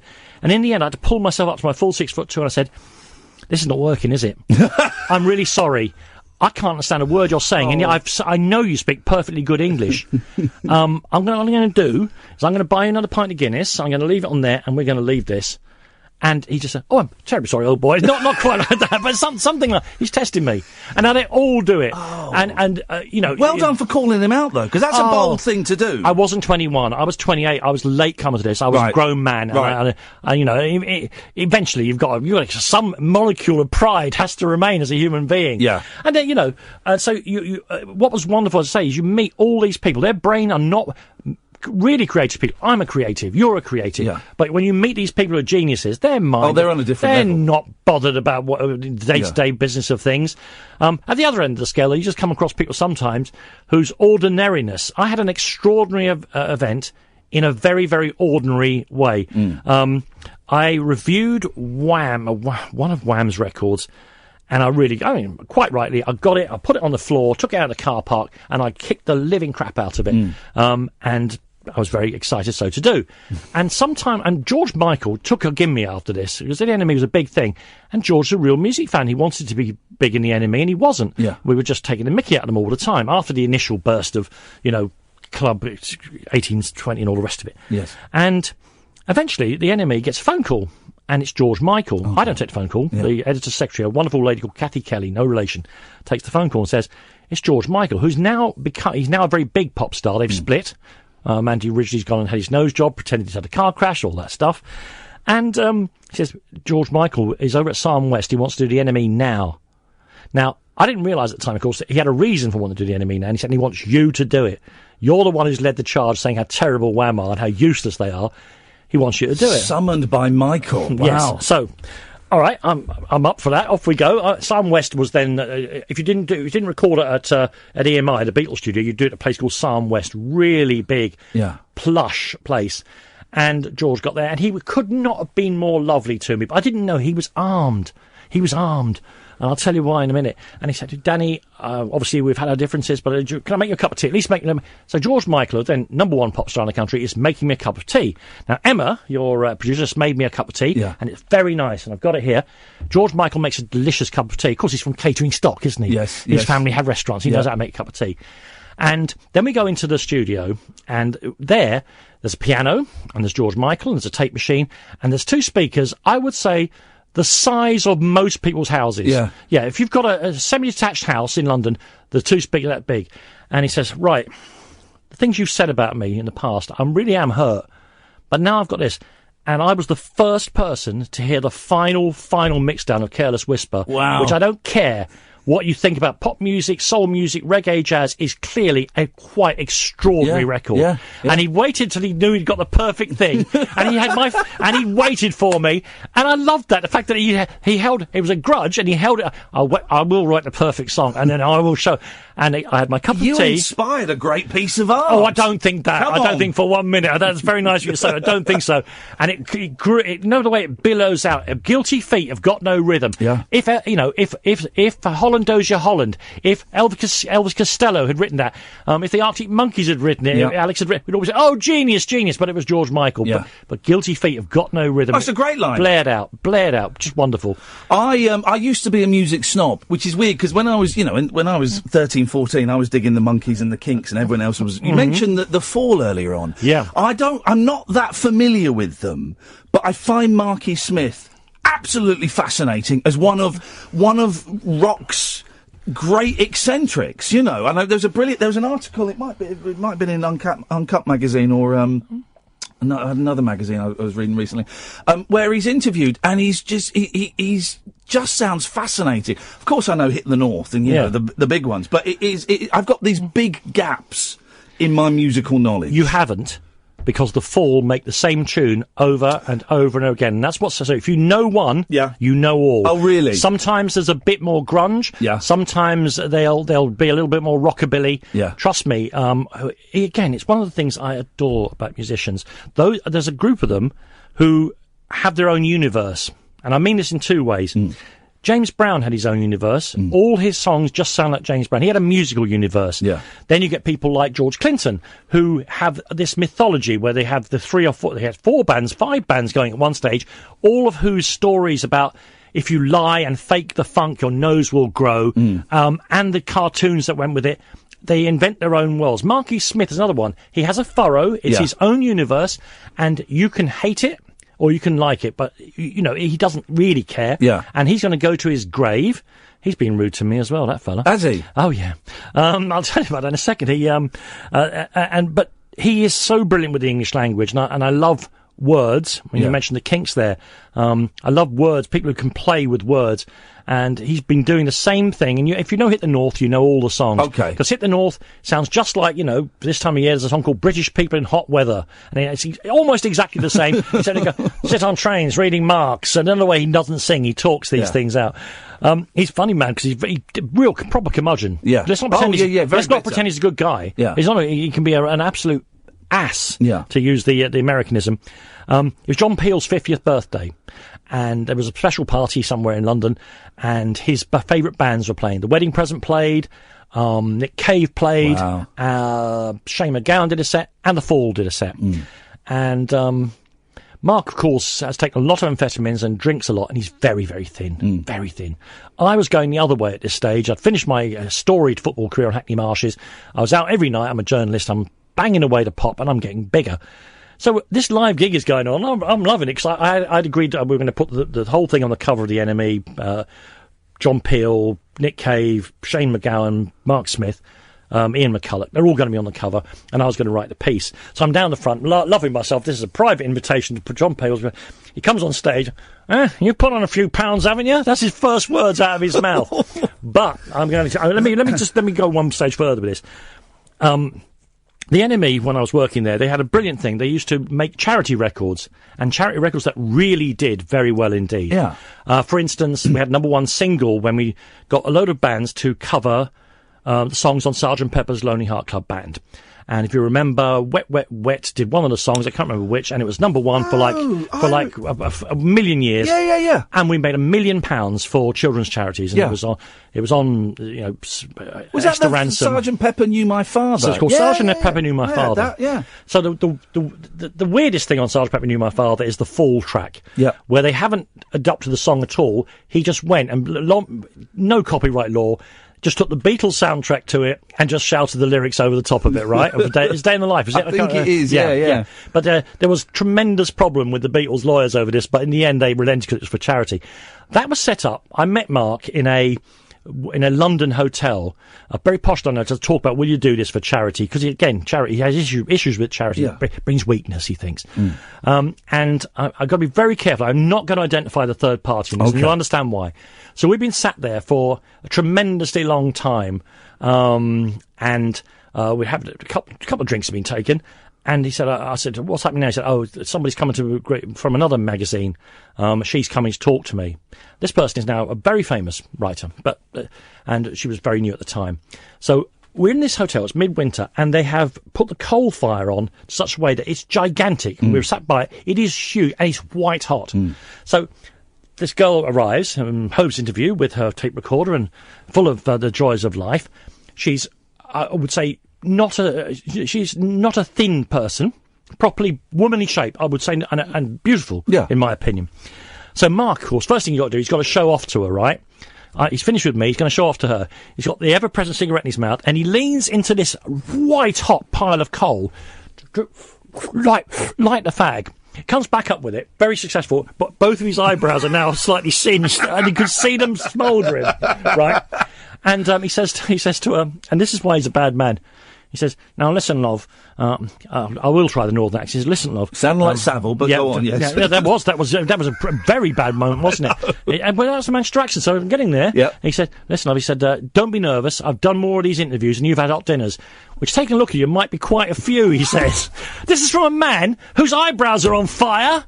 Shut up, Mark." Let's go to Alan Caddick. Yes. Evening, Alan. Evening, Danny. Hello, Alan. How are you? Not bad. What kind of cake? Lemon drizzle. Hip, hip, hip. Hip, hip, hip to you, sir. What you got for us?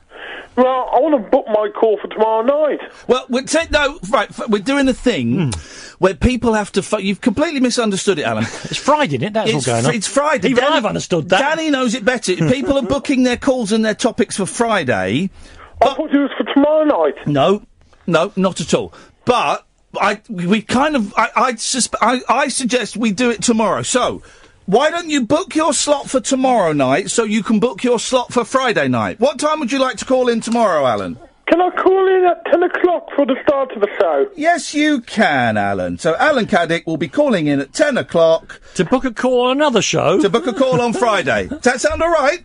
Yeah, and also that programme you was watching while you was having the pre-record with Chad... Yes. It was called Naked Attraction. Naked Attraction. It's lazy. It's basically so you see their penises and then you see their chests and then you see their faces and their bums and the woman picks a date and that's it. And it kind of feels like old-fashioned Channel 4, except they didn't have an audience. They were doing pseudoscience around it. You know. I mean, I'm no TV critic. It sounds crap, doesn't it? Yeah, it sounds absolute crap. It was awful. And me and Kath sat there watching it going, I don't...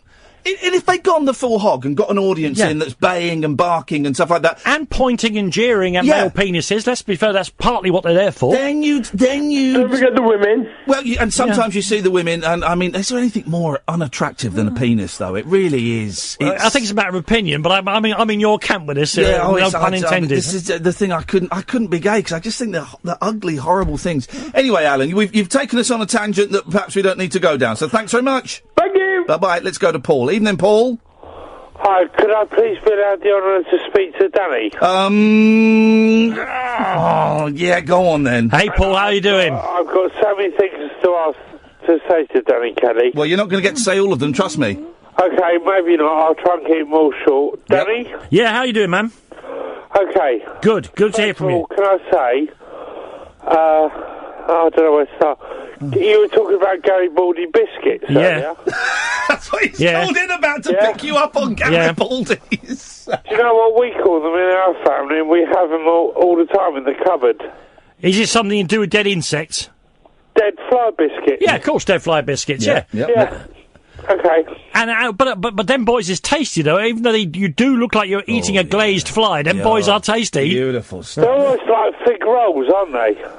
Well, I suppose they're in the same generic family as fig rolls, but I've never seen the periodic table of biscuits, but I know what you mean. Yeah. Yeah. Okay. Secondly, can I say, have you ever heard of a place called Huckingdon Farm? Of what? What did you say? He said that. Yeah. What did you? Have you ever heard of a place called Huckingdon Farm? You better be saying Huckingdon, otherwise you're getting a lifetime ban. No, Huckingdon. Yeah. No, I've not heard of Huckingdon Farm. Yes. You heard of a place called Wheeler's End? What end? Wheeler's End. No, I'm afraid my knowledge of English villages is limited. Okay, you've heard of Alvin Lee? Yeah, of course, the guitar player with 10 years after, yeah. Okay. Can I ask you to look up an artist and a person that is a great musician these days that's up to date now called Alexander Wolf? All right, you're recommending Alexander Wolf to me, are you? Tell me about... Alexander Wolf, spelled W-O-L-F-E. Yeah, tell us about the Wolfatola, the old Wolfstress. Okay, first of all, if you Google it, you'll come No, up just with tell us about it, for crying out loud, man! First of all, if you Google it, you'll come up with a... We're not going to Google it! You'll come up with a WWE wrestler called Alexander Wolf. Right, I've cut him off, because he was just doing my nuts. And, of course, you're in danger of breaking your expensive computer with a hammer rather than Google that, weren't you? Let's try John. Good evening, John. My fans are turning out to be a weird old bunch, aren't they? Dear God. Hello, John. How are you? I'm good, thank you, mate. What you got for us? Just a quick question for Danny. Try me. Sorry. No, it's all right. Whatever happened to Stato? Stato, Angus Loughran. Yeah. I don't know. Why are you asking me? Because I think I know why, but why are you asking me? He was your sidekick for years. No, I never worked with Stato. I don't know anything about football, but even I know you've got the wrong person. Was you not on a show Under the Moon? Yes. Stato was on that. Well, Angus was on that, was he? That'll tell you how much I was drinking during the course. I don't remember him on that. Stato was on the Fantasy Football League with David Baddiel and Skinner, Frank Skinner. I think that's what you're confusing it with. Tom Binns was Tom Binns, who was under the comedian whose current thing about hospital radio was brilliant, and he's got another great show at Edinburgh right now. He's good, Tom Binns. Lisa Rogers, the beautiful Lisa Rogers, later on Scrappy Challenge. Yeah. She was my sidekick on there. And Tim Clark, who's still I was drinking back then. He's still the MC at the comedy club. But I will tell you, I will help you out here. So I'm at some launch party for something or other at the Kensington Roof Gardens. I mean, you must spend a lot of time there, I imagine, Ian, yes? Yes, all the time, Danny. Very posh bar. All the time, yes. I'm there, and this frankly beautiful middle-aged woman, so a little bit older than me at the time, so this is a little while ago. Let's say I'm mid-30s, she's mid-40s. She is decked out. Her clothes are worth more than my car, put it that way. Yeah. And she keeps coming behind me saying, have you got a drink? And I say, yeah, thank you. Or she'll bring me a drink or whatever. And she keeps engaging me about horse racing. And now, I'm of Irish extraction. My people live very near William Mullins's yard, so I can hold my own about the equines, although I don't bet on them. And she was attractive enough to hold my attention. So this is going on for 2 hours. I'm worried. I think I know where this is going. Yeah, she's bringing me drinks. She's talking about horses, and eventually one of my confrères says to me, "You know what's on here, don't you?" I said, "Yeah, she loves me, don't she? She fancies the ass off me." She goes, "No, she thinks you're Stato." There we go. Quite a large man, quite a round face. Angus and I didn't. We're not perfect twins, but she thought I was blinking Stato. And you know what? I did something foolish, Ian. I dissuaded her. I dissuaded her of her illusion, and a beautiful thing, a beautiful friendship was broken in that moment. You could have pretended to be Stato and been way in there. How disappointed would she have been afterwards, though, when she found that I wasn't Stato? 03444991000. Loving your callers. Let's God. Let's take a quick break. The Late Night Alternative with Ian Lee on Talk Radio. We are. Hang on a second. You're on the radio, so whatever you say now is But we've got family members tweeting me. Yeah, my You've given your family the night off, it would appear, and they are grateful. Well, I can't imagine why they're wasting their time. Shouldn't she be watching Lady Telly and not listening to your show, frankly? But that's another issue. Let's talk to Jerry. Evening, Jerry. Hello, how are you? I'm doing very well, mate. How are you doing tonight? I love the stuff we've done. You said interesting. He's a very interesting gentleman. Yeah, and I've got to ask him about how he got into the NME, but we'll get there in a minute. I was going to ask that. Huh? I was going to ask that. What year did you start at the NME? Say that again, because I've got. This is Jerry, who I was talking to you about earlier on. He's got Parkinson's. Yes. I struggle to hear because these headphones are rubbish, and also it's a hot night. Go on, Jerry. Say it again. Hot night, not my room, no ladies here. Sorry about that. Steady, come on, mate, keep it above the belt, for goodness sakes, Jer. What year did you start in the NME? What year did you start at the NME? Oh, I didn't start it. I was. But what year did you start at? I started. I went over to the NME very briefly in 1983. Yeah. Then I was hijacked for 6 weeks by Sounds. It's great heavy metal rival. Yeah. Then I was dragged back by the hair of the head by the editor in one of the funniest interviews I've ever had. Go on. Why was it so funny? Oh, because I was still working full time for an ordinary company. I had a job with Sterling Health. They depicted to make Panadol around the world. The really? asprin. Yeah. That's what you were doing. What were you doing there? Shipping. Yeah. Oh. Myself and another woman called Iain Kelly, no relation. We were sending Panadol around the. Actually, do you know what I was doing? They have massive factories all over the world making these headache pills, Sterling Health. The biggest one is in Nigeria, where two things are. Nigerians consume more Guinness than any other country in the world. Yes, they love it, and more headache tablets, and the two things are probably linked. And what we were doing, these machines that make the tablets, myself and Eileen, we were feeding the machine any spare part. They were made by a company called Manesty in Liverpool, and any spare part that we were missing, we would get it. But we were being exploited by the managers, these pressing plants, if you call them that, for the tablets. Yes. Because what they used myself and Eileen for was, they're not in the UK, they're all UK expats. This has happened. Can you send me a head for an action man? My son's action man is broken. Can you send me it? So we do that. This reached an absolute apotheosis once, a high point, when a man said to me, Danny, can you help with something? We've got a lot of chickens in our compound. He's the manager of the I think, maybe somewhere in South America. Yeah. And he said, and I'm going to send you a photograph tomorrow. This is long before the internet. Yeah. I'll send you a photograph of what's happening to our chickens' eggs. So 2 weeks later, this is my job. 2 weeks later, this photograph arrives, and the egg has just come out of several photographs of eggs that were gone leathery. Hen eggs, which are all wrinkled on the outside. Leathery eggs. Of course, I've always had a certain kind of brain. I can track things down. Yeah. 2 days later, he's got egg drop syndrome. His flock have got egg drop syndrome. I was able to send him back another letter saying he needs to find a local vet. They need to be injected. It's called egg drop syndrome, and it makes the eggs all leathery. The reason I'm frowning... Yeah. That's the second time I've heard of egg drop syndrome in the last couple of weeks. Isn't there? Because there's an egg problem going on at the moment. Oh, is that what it is? And maybe that's one of they're saying, and there are common enough diseases. Because there's this big thing, is a whole lot of eggs have had to be destroyed with something. There's a million rogue Dutch eggs floating around. And that hasn't stopped the people in some Belgian village today making a 10,000 egg omelette as part of their... it's Malmedy, where there was the big massacre during the Ardennes. Yeah. People in Malmedy today, I saw them on Twitter, making an omelette with 10,000 eggs in it. And tomorrow... hats off, everybody. Oh, well done, but tomorrow they're all going to have the squits, aren't they? A little bit, One of those eggs is a Dutch one, they're in big trouble. Well, how do we get onto this? Why did I go off about... I don't know. No, yeah. What we'll do, hope someone at home is drawing a map of the conversation so we can find our way back home at the end. What were we... Enemy. Sorry, yes. I was a normal person, and I had a normal job. Yeah. And anyway, I'd been taken off, I'd been writing for the NME, and suddenly I got a phone call from Eric Fuller, who was the editor of Sounds. For those of you who don't... Sounds no longer exist, the NME doesn't really exist either, does it? Well, they give the NME away free at the They give a thing called the NME away. Oh, it breaks my heart. Yeah, that and Time Out magazine, it breaks my heart. Sometimes I pick it up and look at it, and a single tear runs down my fat face. So, and I was taken away to Sounds, and Eric said to me, you can write, why don't you come and work for us? And he offered me features work, so I went. And a few weeks later, I was dragged back, and very happy to drag back. I love the NME. Yeah. I grew up at it. I really was delighted to be dragged back. And I'd never met the editor, a man called Neil Spencer. And Neil rang me personally at work. And he said, I want you to come to this evening when you finish work, come to the NME, and we'll talk about what's going to happen. So I go. Now I'm wearing work clothes. Yeah. I've got ordinary work clothes on. I didn't know that Neil is a big fashionista, right? Uh-oh. So I go to the reception at the NME in Carnaby Street. It's in Carnaby Street. What more could you want? I'm so excited.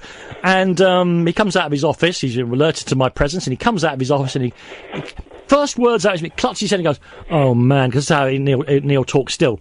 "Oh man, if I'd known you're going to wear shoes like that, we wouldn't be having this conversation." He was judging me on my shoes. Good. Since you want to talk about magazines, let me tell you that conversation in reverse happened to me. Yeah. I'm now running the live section at NME in Carnaby Street. I mean, I'm having the time of my life. I've given up full-time work, and I'm now doing the NME, right? What fun. And anyway, we're doing the live reviews.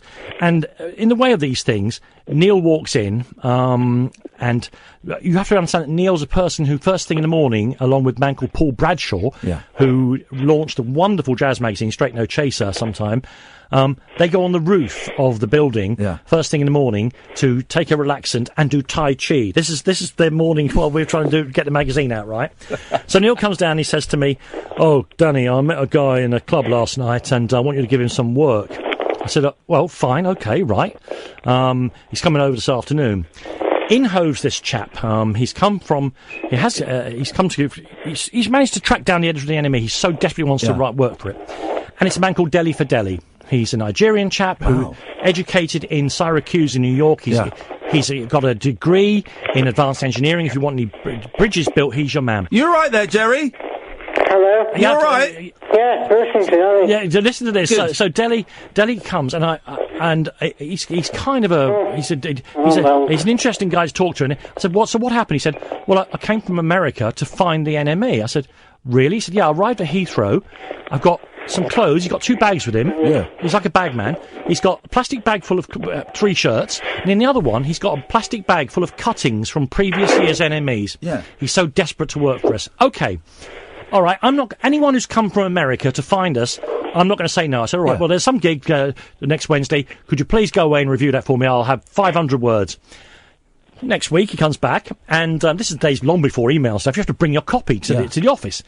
And he's got this 500 words, Ian, and they are written in coloured pencils. Oh, baby. They are written in coloured pencils. They're not typed out in double space. They're written in coloured pencils. And I said, I won't swear, I said, "What the F is this?" And he said, "It's my review." I said, "Yeah, we type the reviews out here and double space them, it's journalism." "Oh, no," he said, "each of the different colours represents a mood of these words." Oh, right? Wow. And he turned the tape. I said, I went into 20 seconds of working class. I have got work to do. I cannot. You're standing here in front of me telling me the moods of the colour paper. Yeah. And he put his hand to his head. He went, "Oh man, I thought the NME could handle it." And he was right. He was right. Of course he was right. Coloured mood words, Absolutely. Danny. What were you thinking, man. You square? I've gone on to be great friends with Deli. Oh man, I thought the NME could handle it. Here's another thing about that. Yeah. His father was an important person in Nigeria. He told us so himself. And Deli, and he hated Deli living in London. He thought it was too cold for a boy brought up in Africa to be here. And each year he would bring Deli a very large an overcoat, sort of. Hang on a second. You're right, Jerry. Yeah. Hello. Do the carers want the phone back? No, they shut the door. It's on the door on me. They've shut the door on you? Yeah. Good for them. Well, hang on a minute. You can hear him. I can hear him, yeah, of course. Thank you. No, John, they just passed me. Yeah, well, screw them. Yeah, look, put something heavy against the door. Don't let them in again. And so his father would turn up once a year with it was like the colour of muesli, a worsted coat. He always went for a big, thick, woven coat. Yeah. But Deli had discovered the joys of pints of beer in the meanwhile. Yeah. So he was getting bigger and bigger, and his father was always one visit behind. So Delhi, every winter, had a coat that was much too small for him. Oh, God. Then his dad would bring him a bigger coat, but he got bigger. And always, I remember the sight of him arriving in the office, no longer with coloured pens, just writing ordinary reviews. You beat that out of him. He discovered Public Enemy. He brought me Public Enemy. That's what I remember about Delhi. But always, his coat, it was like he'd stolen it, because it was always 2 sizes too small for him. Brilliant. Jerry, listen, I'm going to let you go. Public Enemy #1. Up your bum. Absolutely. Public Enemy #1. Is that where you met Danny Baker at Enemy? No. No. No. This leads to another... Sorry, this is just an... Oh, mate, I'm loving it. As long as you're comfortable, I am loving this. No, Danny and I missed each other a lot. He had just left the NME when I started. Right, okay. Then he was just left Radio London first time round when I started on there. Yeah. And we didn't meet for a little while. I'll tell you about that a little later. But this reaches a high point when it's the Q Awards, which were an amazing thing. Just for those who don't know, when Q magazine was the thing, and we were making a lot of money, and I hope, and I think I was making great magazines. Oh, it's works of art, I hope. Wonderful, yeah. Some of them were works of art, and I'm really proud of them. Yeah. But the awards were extraordinary. By a simple trick, we managed to get every major rock star to a hotel room, one of those ballrooms in London. You know what the trick was? Yeah. No television. Really? Absolutely no TV, no cameras. They were so all the members of Led Zeppelin would be there. The Living Beatles would be there. Yeah. You two would turn up just to hang out because there were no television cameras. I hosted the Q Awards once in the early 2000s. Did you have a good time? Oh, I was terrified, Danny. I got pissed. I was totally out of my depth. And I stood there, and I'm introducing Jarvis Cocker, who's introducing Scott Walker. Yeah. Christina Aguilera. That's how it goes. Yeah. Robert Smith is sat there, and I did an absolutely terrible job. I've got it on video. I've never watched it. I must look that up. Never. It's about 2003. Never going to watch it. It was awful. So Danny and I are friends by this time, and I'll explain about that in a little while. But he goes to give away one of the prizes, best actor, whatever. Yeah. And he does a brilliant job. He's a funny man. It was just great. So I've got to follow this, and so I come back out because I'm sort of the host, and I say, this is very tricky. Following Danny, it's very, very tricky. I followed him onto the NME. I followed him onto BBC London. I followed him onto this stage. He stands up in the middle of 1,000. You leave my wife alone! He shouts out. No, you know what? That was one of the most extraordinary things. Yeah. I was editor of whichever magazine it was. It must have been NME at the time. And they asked me if I'd go on the old Radio 5, the BBC, before it became 5 Live, on Friday mornings and review the newspapers. And for some reason, I had a full-time job. I decided I would do this. Yeah. And I can't even remember who the presenter was. Man, it was dreadful. Yeah. I was dreadful. He was dreadful. It was slow. It was turgid. It was no good. Anyway, they said, we're getting a new presenter next week, a bloke called Danny Baker, who I knew vaguely of because he'd been at the NME and written some very funny things, some very insightful things. And I said, well, I should go with the other fellow. And he said, no, stay on. We think you can stay on and review the newspapers. First Friday we did this. We walked in. He didn't know me. I didn't know him. I can honestly say that within 10 minutes we realised we were peas in a pod. Or as we later put it, 2 men, 1 personality, which is unfair on Danny, but that's what he says. That's what he says. And we've been isn't that funny? Been extraordinary friends, and we've worked in books, in radio, in television. We've done everything, and we don't live in each other's pockets. We do not, absolutely not. I was around his house for his birthday recently, but I might speak to him, but I might not see him for 3 or 4 months more. But whenever we do the work, we bring the best out of each other. But that started as me reviewing the newspapers for him on Radio 5. Isn't that funny? And I'm a full-on radio geek, and I love radio. I love speech radio primarily, but I used to listen to Danny when it was GLR, I guess. Yeah. The weekend lineup was Chris Evans at his peak. Yeah. I think Danny Baker and Chris Morris. Just ridiculous. But the show that you two did, and I can't quite picture exactly where it is in the we did several actually on different stations because we get sacked and go to another station with it. Yeah, but I just used to love it. I used to laugh so much, and I mentioned that rambling message I left you the other day. That 5 pies named Mo. Yeah, just it was. We were obsessing about pies for a while. Yeah, and this came out of the there's a man called Jeff Astle. He's no longer with us. His legacy, unfortunately, is that he is I forgive the flippant phrase, he's the poster boy for the generation of footballers who've all got brain damage from heading the very heavy footballs. Okay, yeah. Won't happen now. The footballs are like balloons. Yeah. But then, and Mrs. Astle's often been on TalkSport talking about what happened to her husband. He missed a glorious chance in the 1970 World Cup in Mexico for a chance for England to beat Brazil. Right. Anyway, Jeff, he was a very good footballer. The story was that somebody came on, and you're right, that show was made by Danny's brilliance and the callers who just had so much nonsense to bring us. But you were funny too. Sure, absolutely. It was the teamwork. Absolutely. We bring the best out of each other. He admits as much as so. And it was about... in the modern world where there is one footballer now earning £525,000 a week after tax. Hello, Neymar Jr., etc. It's incredible. Yeah, it is. But even then, they earn more than the ordinary working man. Yeah. And somebody told us about a dinner that he'd been at, and Jeff Astle was at the table, and there was other players, but they were also mingling with the public. And for some reason, Jeff had obviously not been sated by the fare that had been presented to him. And he not haughtily, but he clicked his fingers and brought the waiter over and just said, "Any more pie?" And that phrase, Danny and I riffed on "any more pie" for a year. Yeah. And of course, then went on to "any more anything else." We talked about colourants, "any more dye" for a year, and so on. But I think that the Five Pies main name Mo was a variant of our obsession with "any more pie." And right now, I only have to say the word pie out there on TalkSport, where, with all due respect to the news station, you've got 1 million people listening to you, and 20 people on Twitter will say, "Any more pie?" straight away.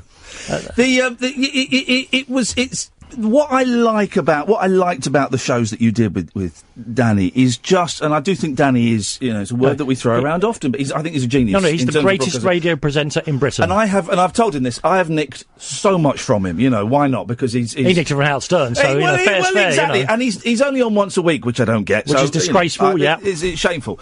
But those shows, it was just, this is why I like radio, and I don't think you get it very often now. I know you get it on TalkSport a bit, and you get it a bit on here, but certainly not on LBC, very rarely on the BBC local stations.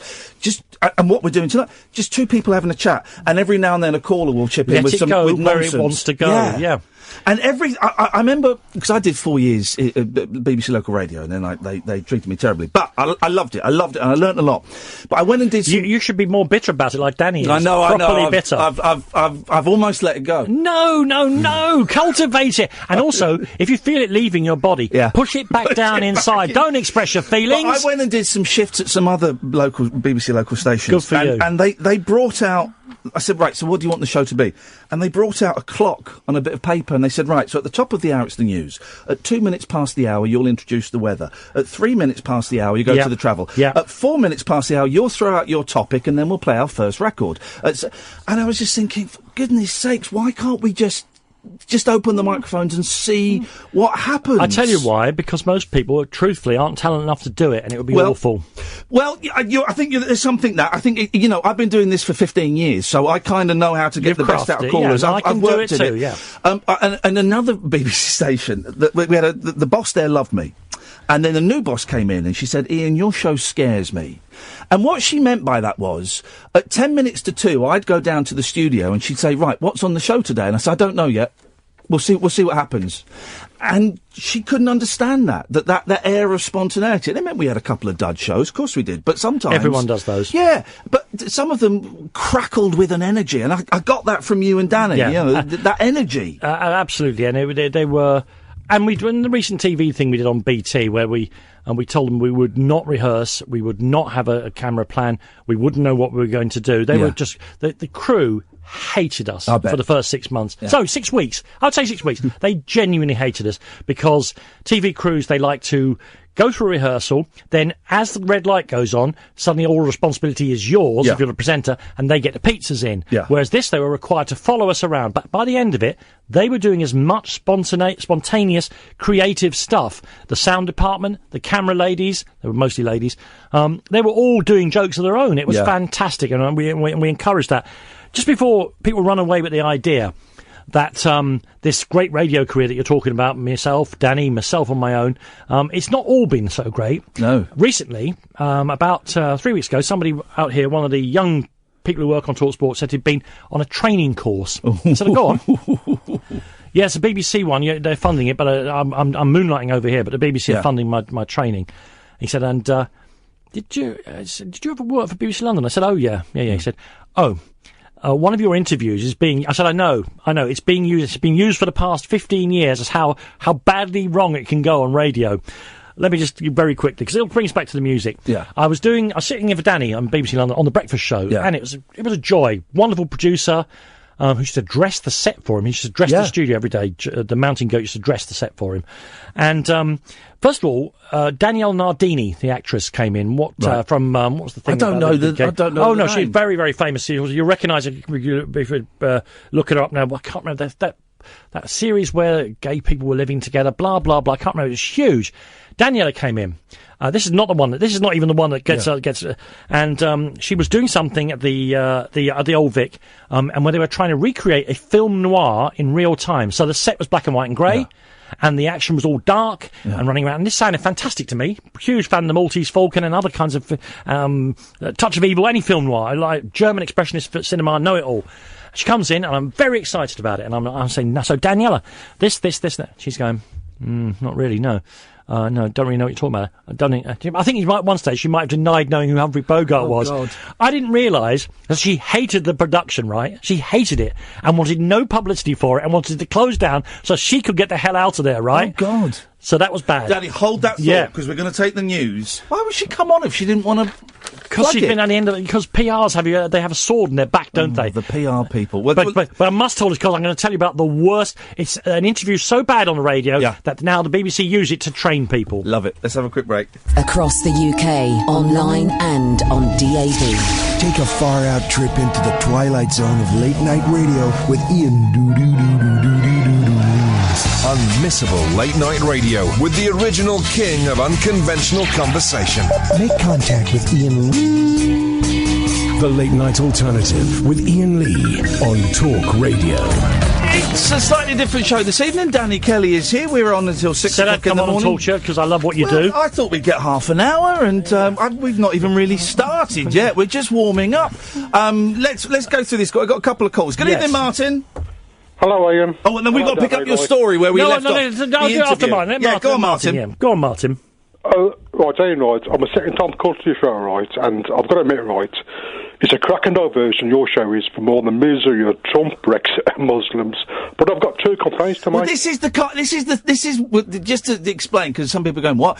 This is, most phone-in shows right now are talking about Muslims, they're talking about Brexit, they're talking about Trump, they're talking about all of that stuff. And if people egg drop want that syndrome stuff, as well, the egg drop syndrome, if people want that stuff, then you just go anywhere else on your dial. And or on this station, but not on this precise moment. Yeah. No, you're going to 12 hours hence. Yeah, we'll take it.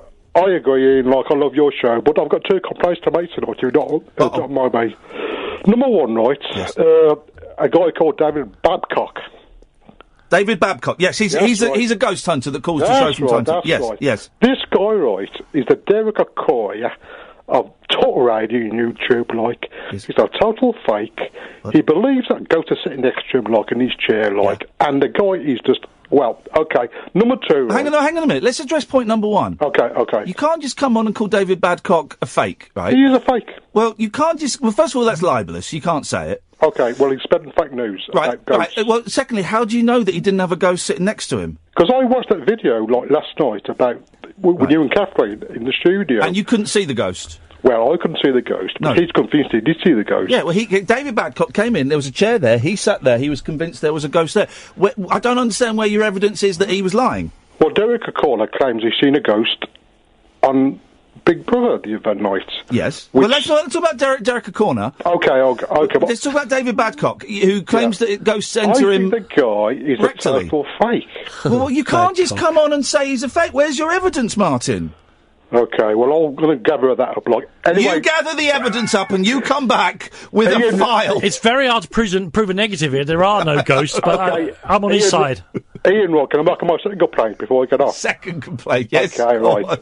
There's been a binge start in Birmingham now for 7 weeks. Oh, yes, we're calling it Birmingham as a result, yes. Alan Caddick, right, who lives about half mile away from me. I live in Bartley Green, he lives in Harpen. Okay.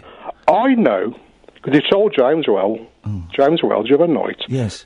He and his residents have been dumping their maggot-infested bean bags in our wheelie bins about half a mile away. Your willy bins? Wheelie bins, sorry. They have been putting their maggot-infested wheelie bins, their bean bags Right, in our well, you know what you need, Martin. Green. I can't believe I've got to spell this out for you. You know what you need to do then?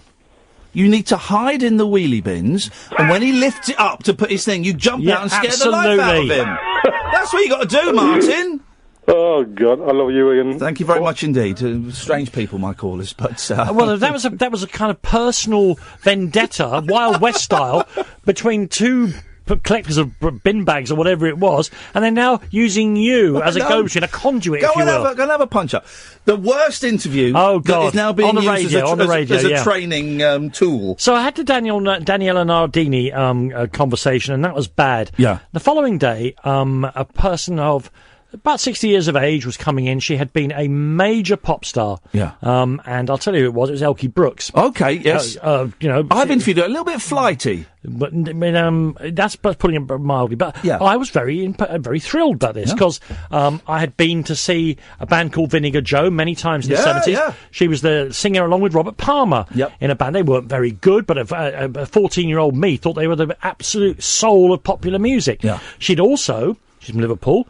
She had known the Beatles and been on stages with the Beatles, and she'd been and made one of the very first rock operas, a space rock opera. Did she? She was the lead vocalist on a space rock opera in about 1972, and I had all this stuff prepared. Yeah. She came in, little tiny bird of a woman, sat down.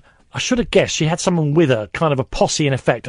Some kind of massive was with her. Yeah. And she sat down. The Elkie Brooks massive. Yeah, wow. yeah. Oh, yeah, they were posse in effect. And I said, okay, I'm so pleased, and we'll talk about your new record very, very soon. But, of course, you've had a marvellous career in this business we call show, and you've been in the very centre of pop music since the Beatles onwards.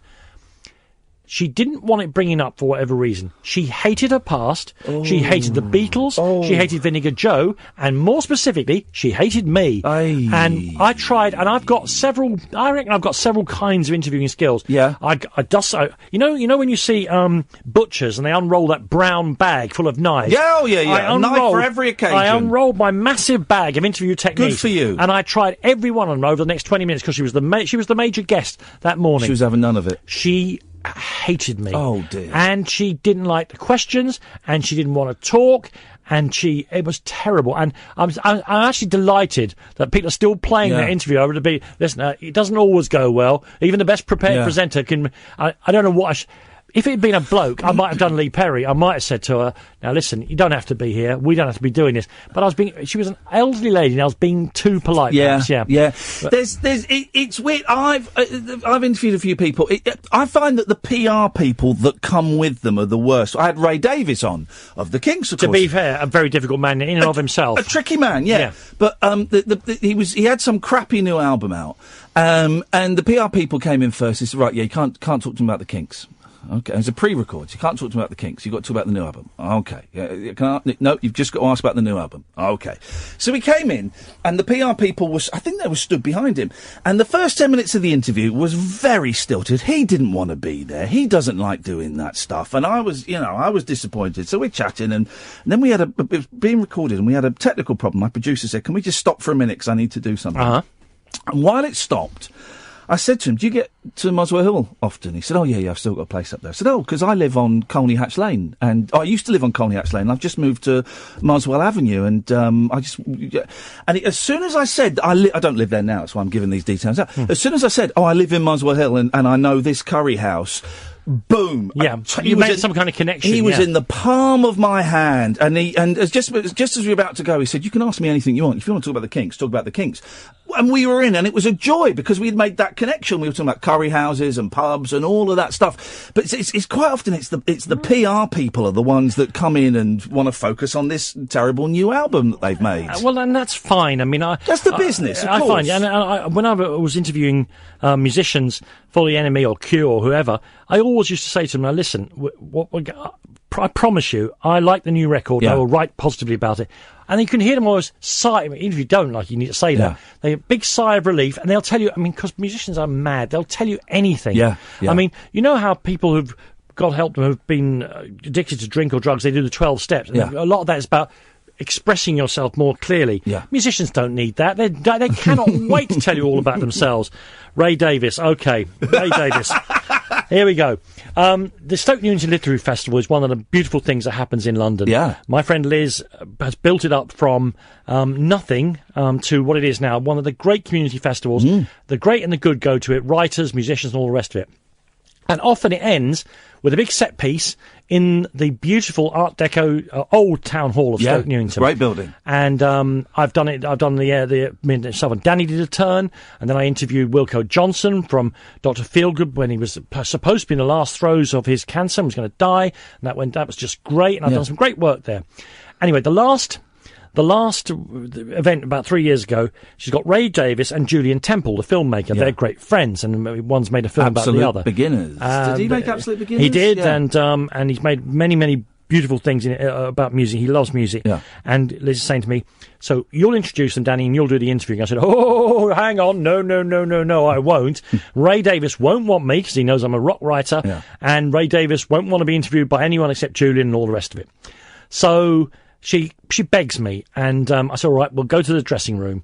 And we go to the dressing room, and Ray's in there, and he's accompanied by, in the dressing room is just a room in his building. Yeah. He's accompanied by a 2/3 empty bottle of whiskey. Oh, God. And I said, see that? You see those two things? There's Ray, and there's that. I'm not doing this. Yeah. And she probably, I said, all right, Ray, do you want a sort of someone to introduce you, an interlocutor, an interviewer? No, I don't. Julian will talk to me. Yeah. Fine. This is about great man laid low here. Forgive me about this. So they go up on the stage, and Julian does his bit about what he's been doing, films with the Sex Pistols, all the rest of it. And he talks to Ray about Ray's career in America. So I think Ray had written his book about his time in America. Yeah. It was pretty good. It would have been better if I did it, but it was pretty good. And I was enjoying it. I'm down in the crowd of about 1,000 people. Now, of course, Ray is a man in his 70s, and there's no problem with this. I'm not the most follically gifted anymore myself, but Ray, of course, has the kind of shredded wheat haircut, doesn't he? Yes. Of that sported. He's working magic with his hair. People who can't. Yes, he has. And, of course, he's doing this act, and Julian is doing this, and this comes the Q&A. And it's very quiet. Nobody asks any questions. I thought I may have to step up to the plate here and ask something myself. Because, I mean, really, they've said all they wanted to do. And people are slightly intimidated because it's Ray Davies. And eventually the microphone, I'll ask a question. It's a bloke with a Northern Irish accent. And now, I say, Ray is not the most warm person. And so the audience had enjoyed it in that kind of, with seeing Ray Davies, but there was no thing between the audience and him. The bloke gets the microphone. What's happened to your hair? Jesus. So now, of course, you've got two men in their 70s on the stage who've been drinking. Yeah. And, of course, the one thing they mustn't do is what happened next. I'm sorry, what did you say? Oh. What has happened to your hair? The bloke goes. Now Davis has heard it, right? Oh, there was bridlage, there was the F word, there was the usual things. I mean, I think wonderful. I believe, but of course I could be wrong. If I was on the stage, I would have diffused that. Yeah. But all Julian, what did you say? What's happened to your hair? The bloke shouts back again. Oh dear. Q Magazine. Yeah. And Q Magazine was marvellous. Yeah. What happened there? How did you get involved with that? How did you do that? I was editor of NME, and I loved being editor of NME, and it was an honour, and I still have it on my Twitter descriptor long after anyone cares about that sort of thing, because that's me. How long were you there for? I was at NME for about 10 years, maybe a little less, and I was editing for a couple of years, and I loved it, and I had an amazing crew of people. Think about the people who they are now. Think about Stuart McConey, think about Andrew Collins, think about Steve Lamacq, think about Mary Ann Hobbs, think about James Brown. All of them were there at the same time. Great writers, great communicators, and they're all in broadcasting now, and they were all great, and I was very lucky to have Barbara Ellen of The Observer and all the rest of it. They were all there together. But there was a part of me that was starting to not care about the next band coming down the chute. Yeah. Still love music. I still spend all my money on music, and I love music, but do I care? I think there's a band called BIS, B-I-S, who I thought, I just don't care. And we're going to try to put him on the cover. Yeah. Steve Lamacq, these days of Radio 6 music, had also broken his instep when I wouldn't put the band the Franken Walters on the cover. He kicked my desk so hard that he'd broken his leg. And I had to get an ambulance for Steve. And I thought, I remember thinking, Danny, you're in your late 30s now, mid-30s. Is this really how you want to spend your time? Yeah. Anyway, it was Bob Dylan's 50th birthday, and Bill Prince, these days the assistant editor of GQ magazine, and we couldn't let this pass. I mean, obviously Bob Dylan had nothing to do with the enemy by that stage. Yeah. And we did 4 pages of really compacted things about, who is Bob Dylan, why is it important? And I did a lovely interview. You know the cricket commentator, you don't know him, Bob Willis. Former England captain Bob Willis. Okay, yes. And Bob is still very much on Sky's coverage of cricket, and he always used to, because they use their initials, don't they? In the batting order, he was R.G.D. Willis, Robert George Dylan Willis. Right. As a young person, he had changed his name to include Bob Dylan in it. And it's all that kind of stuff. And luckily, 2 great men, Mark Ellen and David Hepworth, you remember them introducing Live Aid, but before that they were the editors of Smash Hits. Yeah. And they were now running Q. They saw those few pages we did about Dylan and said, wow, that's better than what Q has done in 150 pages this month. And I went and I was invited to go and have some lunch with David Hepworth. He's still a great friend, though we agree about very little except Tottenham Hotspur, and perhaps Van Morrison. He's still writing cracking books. His most recent book, called 2 of them recently, 1971, and the one named after the Pulp song "Forgive Me," which either of David's new books, you can read either of them. Start with 1971. Yeah. It's just an incredible. That's the book. one I've read. I've not read the new one yet. Yeah. Absolutely, and that's called "The Rise of the Rock Stars." Is the subtitle. And it's very, very good. Hepworth persuaded me that I should go and do an adult magazine, by which I mean Q. Let me tell you about that very briefly. Q's office at that time was in Great Portland Street, and it was a single room, which David had a little room off of, and it was like the monks at Lindisfarne. They were making this rock and roll. It had stagnated. I mean, Paul Denoy, who I mentioned before, was editing it, and Paul was a great man. And I knew they weren't going to like me because I was going to change things. And so I insisted that Paul stayed on for a month while I shadowed him. Yeah. And when I got up there to the room, I'm not joking, Ian, this Q had an office that was dirty and dusty. The recycling bin was full of record mailers.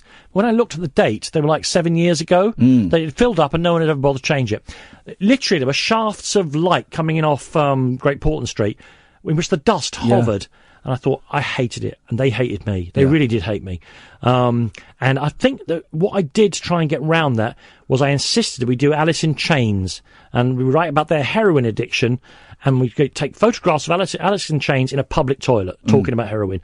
It was the least Q thing I could think to do, and it was only 2 pages, but at least it established that I was going to try and help out. Actually, I got on eventually great with it. We made some wonderful magazines, and I won't take the credit, but Q100, which was like 360 pages, was not just a magazine, it was a work of art. Now, Bill Prince, Adrian Devoy went on to write lyrics for Robbie Williams. They did all the back work on that one, and I just put my name over it. Yeah. But it was an amazing thing. We were lucky. We were in a position where that magazine could order any musician to come and help us out. Yeah. It was great. Lovely working on that. How long were you there for? About 3 or 4 years. Yeah. Maybe 3. Because then the internet came along, and here's the story. Oh, God. The internet was coming, and we had some idea that the internet was coming. And 2 men came from America to address all the senior editors at EMAP. Women's magazines, youth magazines, some pretty big hitters, Marie Claire, Q Magazine, Empire, those sorts of things.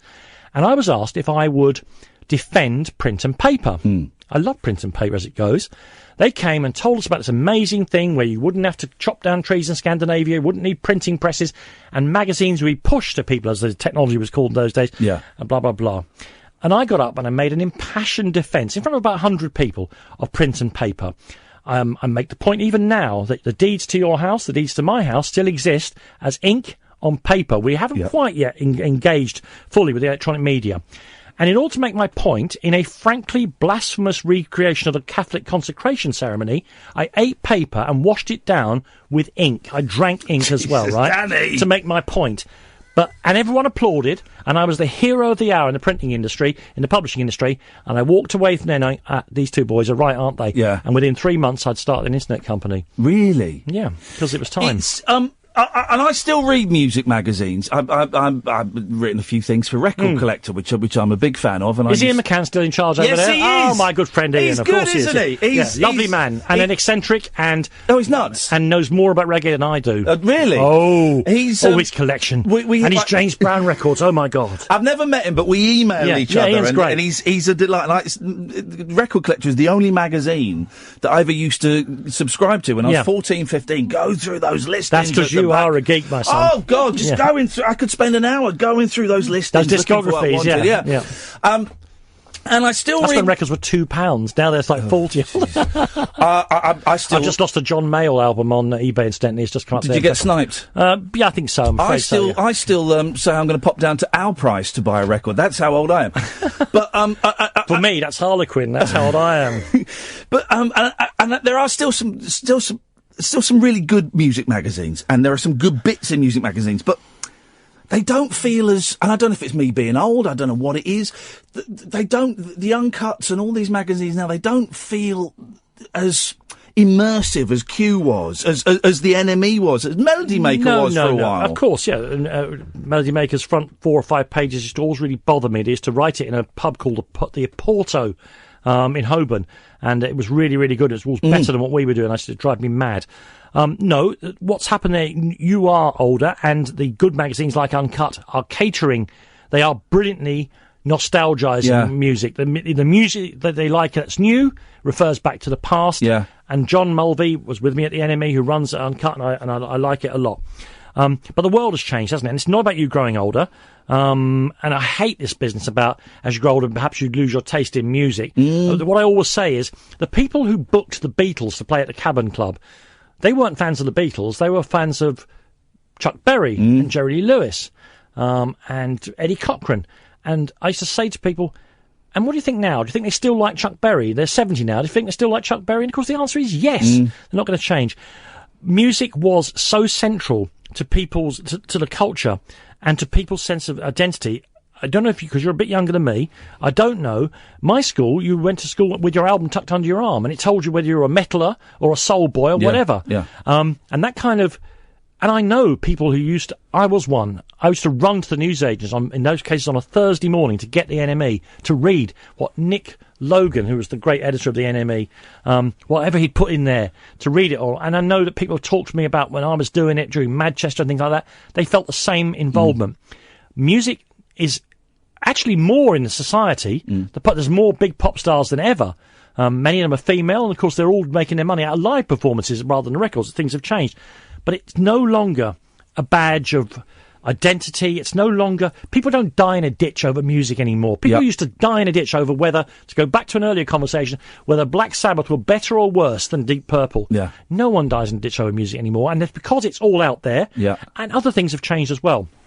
When I was growing up, music had a past and a present and a future. Music doesn't have that anymore. Because of the internet, it all exists in the present tense. Yeah. The only exception to that, for instance, I'll give you 2 examples. The Doors and Jimi Hendrix now sell more records than when they were active. If you include DVDs and things like that. Because people like them and they find them, and there is an extended and ongoing present. The only thing that stops that, of course, is black and white. People don't like black and white films. People will always prefer the Beatles' 2 colour films to Hard Day's Night, though Hard Day's Night is the one with the energy. Far superior and lot less racist. There's that too. But young people won't have it because it's black and white. And so, to sum all that up, it's the world that's changed. And music is still wonderful. It's still possible to live it, to go and find things, to go and see things, to have it as part of your life. I just don't believe, and I don't know where that energy has gone. It might be in computer games. It might be something's happening on the internet that I know nothing about. But that energy has gone somewhere else. That sense of commitment, that sense of community, that sense of adventure. Because, frankly, the record companies took it over and made it commodity. Now, the bands are still great. and the music's still great, but it's been commodified and it's too easy to get hold of it. I think that's what's happened. And the music magazines, I mean, there are great magazines online, though. Yeah. You know, you can go and see to websites and read about music in the same excited way you did when you were a kid. You mentioned talking about online, and the thing where I thought, the enemy is actually dead. It was about 2 years ago, and I can't remember what the article was. It was online, Enemy Online, and they called George Harrison the bass player for the Beatles, and I thought, wow, that's. But actually, that's the symptom, not the disease. Yes. The disease was when the enemy stopped slagging records off. Yeah. They became, as the circulation fell, obviously they became more and more reliant on their advertising. It happens. And whereas I remember when Joshua Tree came out and the enemy slaughtered it, and they had pages and pages of advertising booked. They were U2 after all. Now I think it is, in many ways, a clunky old record, Joshua Tree. Yeah. I mean, Love Comes to Town, the track with B.B. King, is the first ever example of a 13-bar blues. I mean, it really is that clunky, isn't it? And Mark Sinker, bless him, said it. Yeah. And there was hell to pay, but my argument would be, that's what we're there for. If it's not as good, our kids need to know whether to spend their 3 and 11, whatever it was. No, exactly, yeah. And I don't think there's that level of criticism anymore. Certainly not in the music press. No. It doesn't exist anymore. I mean, the thing that they give away at the train stations, I used to cry about it, to say a big fat tear rolling down my face. It was Baker who said to me, Danny, our names aren't above the door anymore. Yeah. Our DNA is not even in this thing. Stop fretting about it. And he was right. Let's go to Hamza. Good evening, Hamza. Hamza? No, hang on, let me just try this. Hamza, you there? No. Oh, hang on, yes he was, I heard you. Hamza! Hold on. There you are. Hello. Hey man, what you got for us? You're right, yeah. It feels like I'm probably just going a bit off topic now. That's no problem. That's what we've been doing for the last 2.5 hours. But I heard you mention earlier your spontaneous radio show. And I used to listen to you about 10 years ago when I was a kid. And earlier today I was just on the coach. And I thought, what should I listen to? And it's a 2-hour coach journey, right? Yeah. And I remembered your radio show, Triple M. Oh, you're talking about my show? Yeah. Oh, okay, yeah. Yeah, and honestly, it's the funniest thing I've ever heard. Like, it brought me back. Triple M, for that means it's a tried and tested formula that everyone has done, but basically it was at LBC before it became LBC, and we would just take calls straight to air. So the producer would sit in with me, we'd talk, and I'd just touch the screen and go, line 2, line 5, line 7, you're on, and it was wonderful, and it was sometimes it was a car crash, and at its best it was a lovely psychedelic 3 hours. What does the 3M stand for? It was, Mix Mental Mayhem. Just some bloke called Mick came up with the title. Okay. So we called it Triple M, and it evolved into that. I wouldn't be doing my job if I let that pass. What does the 3Ms mean? Yes, you're well done. Your journo credentials. Thank you very much. Yeah. Well, thank you, Hamza. I'm glad you enjoyed it, man. Yeah, I think you should bring something like that back again. Well, wouldn't it? We did what? Do you know what? I filled in for Dr. Pam a couple of weeks ago on a Saturday, and we did something similar then, and it was quite nice. The thing is, here's the thing, right? I don't think you can do it too often because it loses its spell. Yeah, and also because you had regular like Verinda and. Lynn, I think it was. Lynn from Forest Gate. God, there's I can't remember the other one. Storm Yasser. Yes, but here's the thing, right? Here's why it doesn't quite work. Have you ever peed in a swimming pool and stuff like that? Here's why it doesn't work quite so well here, is because it's a new station, because it's only DAB and online, and because the audience, is growing, but it's not as big as we would like it to be. You don't have such a wide gene pool of people to call in, whereas if we were to do it on Talk Sport, for example, which has got huge listening figures. That's right. When I put out a subject, you'll see 16 lines later. God, yeah, exactly. Yeah. And this show gets more phone calls than any other show on the station. But for something like that to sustain week on week, you need more people with more points of view, with more madness. Yeah, exactly. But Hamza, you never know. Maybe one day. Let's go to Dom. Good evening, Dom. Evening, chaps. You all right? Yeah, very good. Just fascinating show tonight. You've sparked about 1,000 nodes of interest for me. I know. There's so many trains of thought that I've not gone off on, and I'm having the time of my life. Are you enjoying yourself? Oh, absolutely. Good. Believe me, if I wasn't, I'd be gone. And you know me well enough to know that's true. I do. Yeah. Thank you. Go on, Dom. I've heard it down to two. Tony Wilson, Factory Records. Yeah. Do you think he was an artistic genius or just like an intellect out of his depth? No. What Tony essentially was a showman, wasn't he? He was a brilliant showman. He took that TV show that he had up there in Manchester, and when he brought all the punk bands onto it, he knew he was onto something. Yeah. I was very close to him, Factory happened to be the big thing when I was in the music press, and he knew how to make things into a story and how to make stuff happen. And he was a very talented man. And I actually think he was a great loss. He could be a knob, couldn't he, Tony? He would say stupid things, right?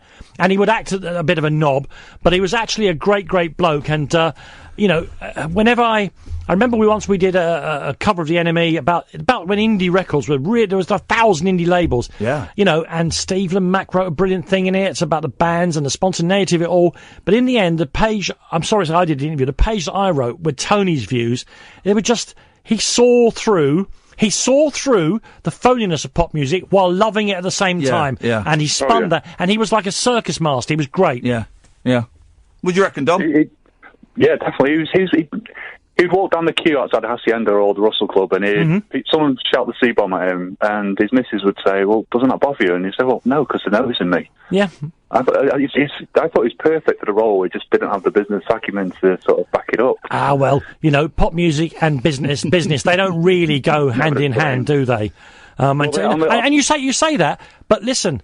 Everyone knows the name of the Hacienda. Everyone knows the name of Factory Records. 30 years after their peak, they've gone into legend. Tony would have regarded that as success, not necessarily making a load of money for it. Oh, I worship the man. He died like 10 years ago, a few days ago, and No, it's brilliant. Totally great man. Did you say you had another thing you wanted to press? I did, yeah, and it's sort of vaguely around the same time. And I only bring it up because I saw him today. I live in Macclesfield, and I saw him today. Mutley out the Matt lads. Yeah. Tristan O'Neill. Did you ever have any dealings with them? Was it? Yeah, of course. Stories? Yeah, I remember when the Mac lads came out with their slightly off-colour, slightly non-PC first LP, and I think I reviewed it, and I think I reviewed it very negatively. And the only issue was, of course, I said they were from Manchester, and they're from Cheshire, and Macclesfield is not in. Sorry, I said they were Lancastrian, and they for the next 2 years they were very keen to point out in every interview that Macclesfield is in Cheshire, not in Lancashire. Are they back together again? Did I read the other day? They did something. It was they were refused entry. They were refused entry. No, that was Pete and the Test Tube Babies. Right. Oh God, there's his last from They the were past. refused entry to the United States because the lead singer, Peter, I presume, dresses up as Donald Trump and goes womping around the stage as Donald Trump. Good for him. Yeah, and they sent him back. Good for him. Well done, Dom. Thank you for that, mate. I tell you what, we'll take a break, then we'll have Kyle, and then we'll who knows see where it goes. we're going to go. Yeah. Yes.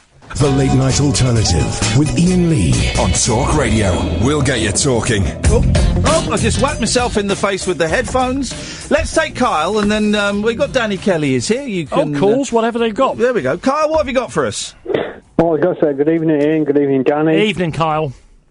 Evening. I was going to say a strange show. I don't mean that disrespectfully. No. Very interesting show. Yep. Different. We like to do things differently if we can every night. So yeah, I'm having the time of my life. We're on until 6 o'clock, Kyle. Don't forget. No, that's fine. I can stay. There was no plan, Carl. We were when Ian first came over to work, because we share an office, Talk Sport and Talk Radio. Yeah. We started chatting about what we do, and I was saying how much I'd liked some of the things he'd done on local radio. And at some stage, either he or Catherine just said to me, "Would you come in and just talk about music and life and stuff?" And I said yes. And of course, you say yes, and you never think it's going to happen. Yeah. But actually, I said yes because I wanted to do it. So, Thank you. It's a strange show because there's been no plan. We just wanted to make radio, you know. Thank you, Danny. I was going to say there were so many questions I was going to ask you from a sort of radio point of view. But one of the things I wanted to pick up specifically you, Danny, that was all right. When you were talking about the black and white footage, I know it's quite a bit geeky. Yeah. But recently, David Lynch has brought back Twin Peaks, and he did an episode more or less completely in black and white, and that's received sort of critical acclaim. And there was that film, I can't remember. The Artist. The Artist, exactly. Thank you. And that sort of got that acclaim as well. So do you think there is an audience for people to sort of listen and watch that type of thing now. Well, that's the novelty factor, isn't it? A little bit. I mean, David Lynch, of course, made his reputation with a black and white film. Eraserhead, when every other film in the history of the world was colour, his great breakthrough was the film Eraserhead, and that's all black and white from start to finish. Do you know, look, what I'm saying is I think it puts young people off. One of the great successes in the media right now is a TV station, if you have all the satellite stations, called Talking Pictures TV. Yep. Which only really shows neglected British films, and about, I would say, 70% of those are in black and white. Fine for me. I just don't think that my nieces and nephews, who are teenagers and above, will be as interested as perhaps I am. My kids are all right with it because I started them early with black and when you turn the contrast down on the television. When they see a black and white film, they go, "Oh, this must be really old." And you know, and I've sat and had the Marx Brothers on, and it's held their attention for a bit. They didn't really get Laurel and Hardy, which broke my heart. But I noticed that that Beatles documentary, the 8 Days a Week film, which I thought was terrible actually. Mm-hmm. But they had colorized footage in it, and I just thought, no man, I know why you're doing it because it was an American movie. Even the most serious documentary makers, I mean, you know, all the whole series of documentaries about the Second World War and the First World War in colour. Yeah, it's not in colour. No. It doesn't even, incidentally, just as a matter of interest about that.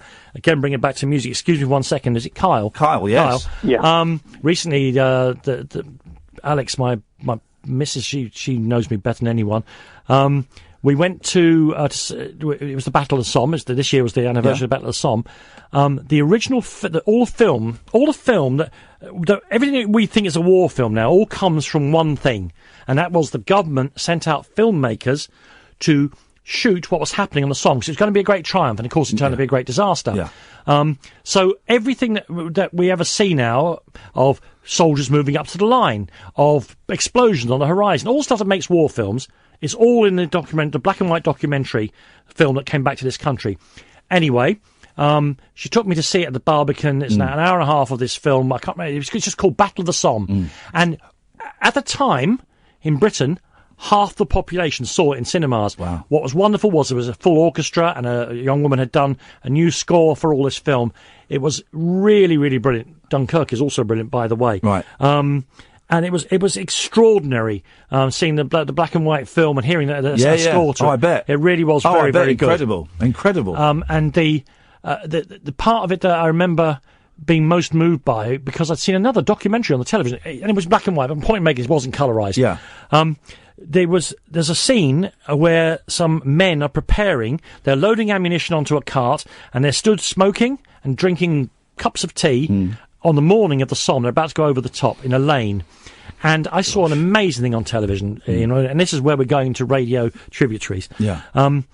They wanted to know what these men were saying, because it's a silent film. And they'd got Britain's greatest lip reader in, right? That's a great title, by the way. She's a lady, and she is profoundly deaf. Yeah. Properly profound. So lip reading, she is brilliant at it. Yeah. And the whole documentary, the film I was watching, was about the moment that these men, they're 20 minutes away from going over the top into almost certain doom, as it turned out.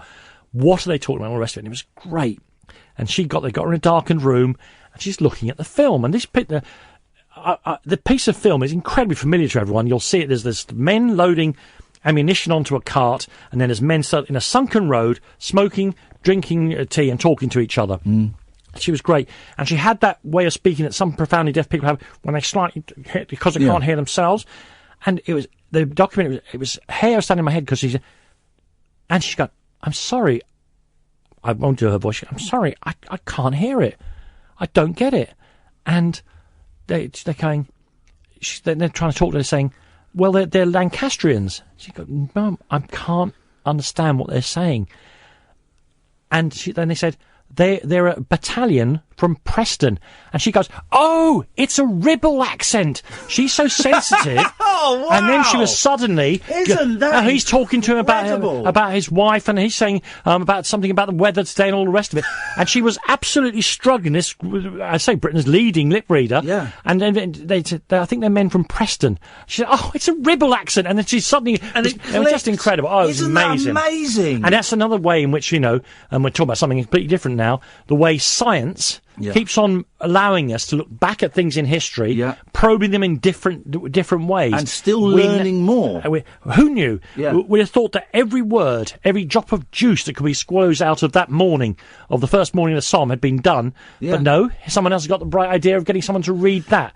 Extraordinary. This is now we're going on a tangent. This is completely different. Not like the rest of this show, which has been dead straight ahead. Do you remember the TV programme You Bet? Yes. Your Talk of Britain's leading lit reader. Yeah. Do you remember it was hosted by Matthew Kelly and then Darren Day. And I think I know what you're going to say. The guy that could read records by looking at the grooves. That genius. Isn't that? So he would be handed a record and he could tell you what it was by looking at the grooves. Yeah, amazing. That was an amazing act. Now, yeah, of course. Which I really hope one of Britain's greatest writers isn't listening, what I'm going to tell you in a second. But yes, just for the children who didn't see this, he would come on, they would cover up the label on the centre of an LP, that's the 12-inch records, and he would look at them. Now, I hope they'd covered up the kind of... The run-out groove. Yeah, with the number on it, And he would go, oh, yeah, there's classical music, obviously, And then he would suddenly say, oh, it's Mahler's Third Symphony, and he'd be right. But who played it? No, it was amazing. I always assume, I mean, I love magic, right? I really like magic. I like close-up magic. I like Penn and Teller.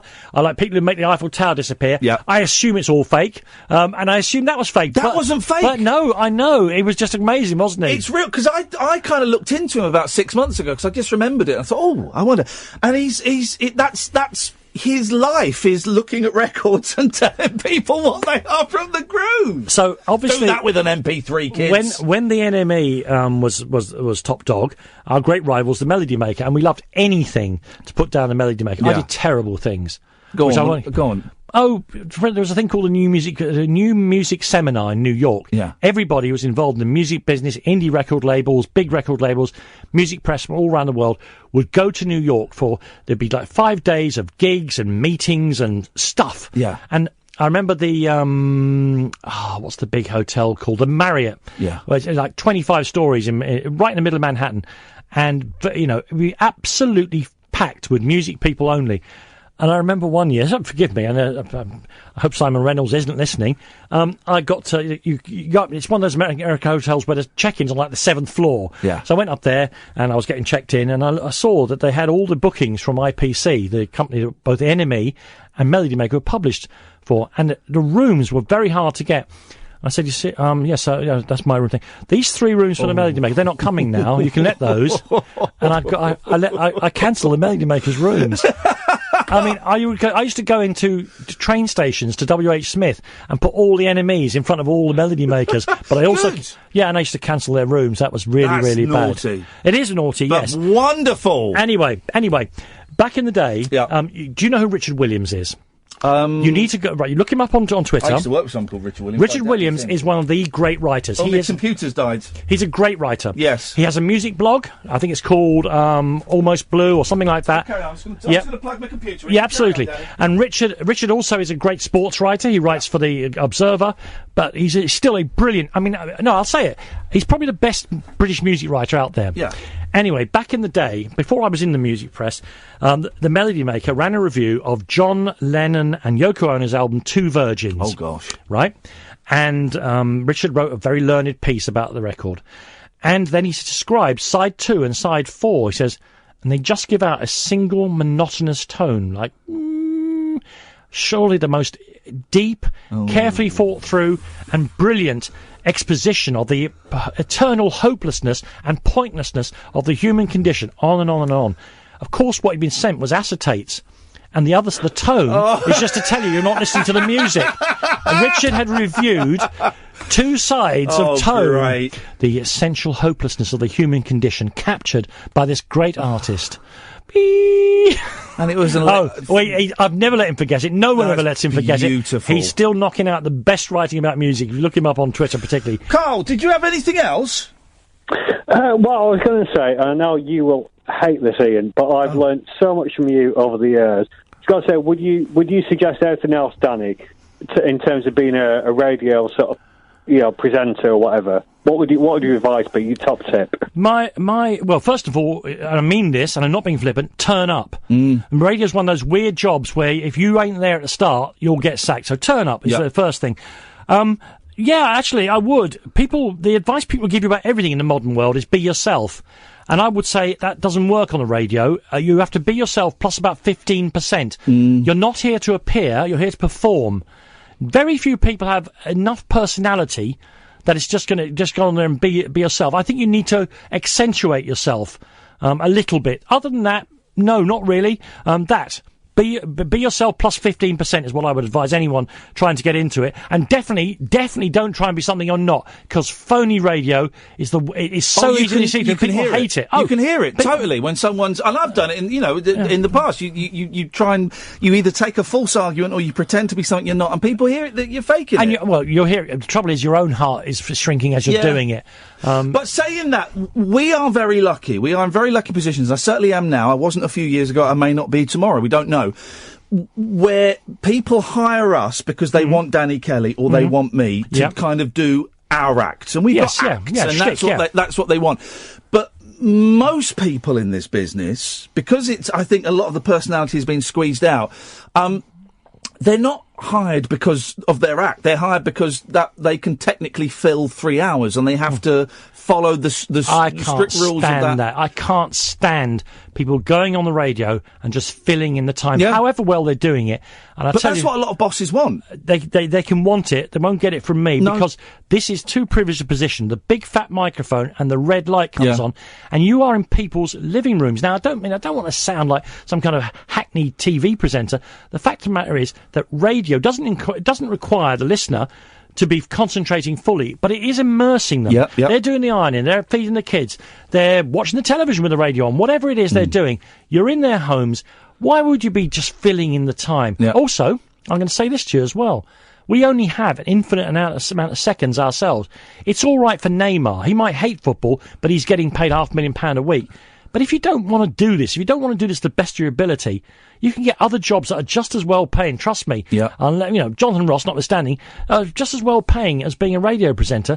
Do your best. Make something special. Why?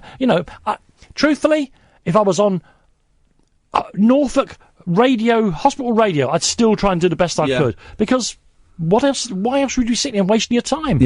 And whatever bit of talent you've been given. I'll go as far as this.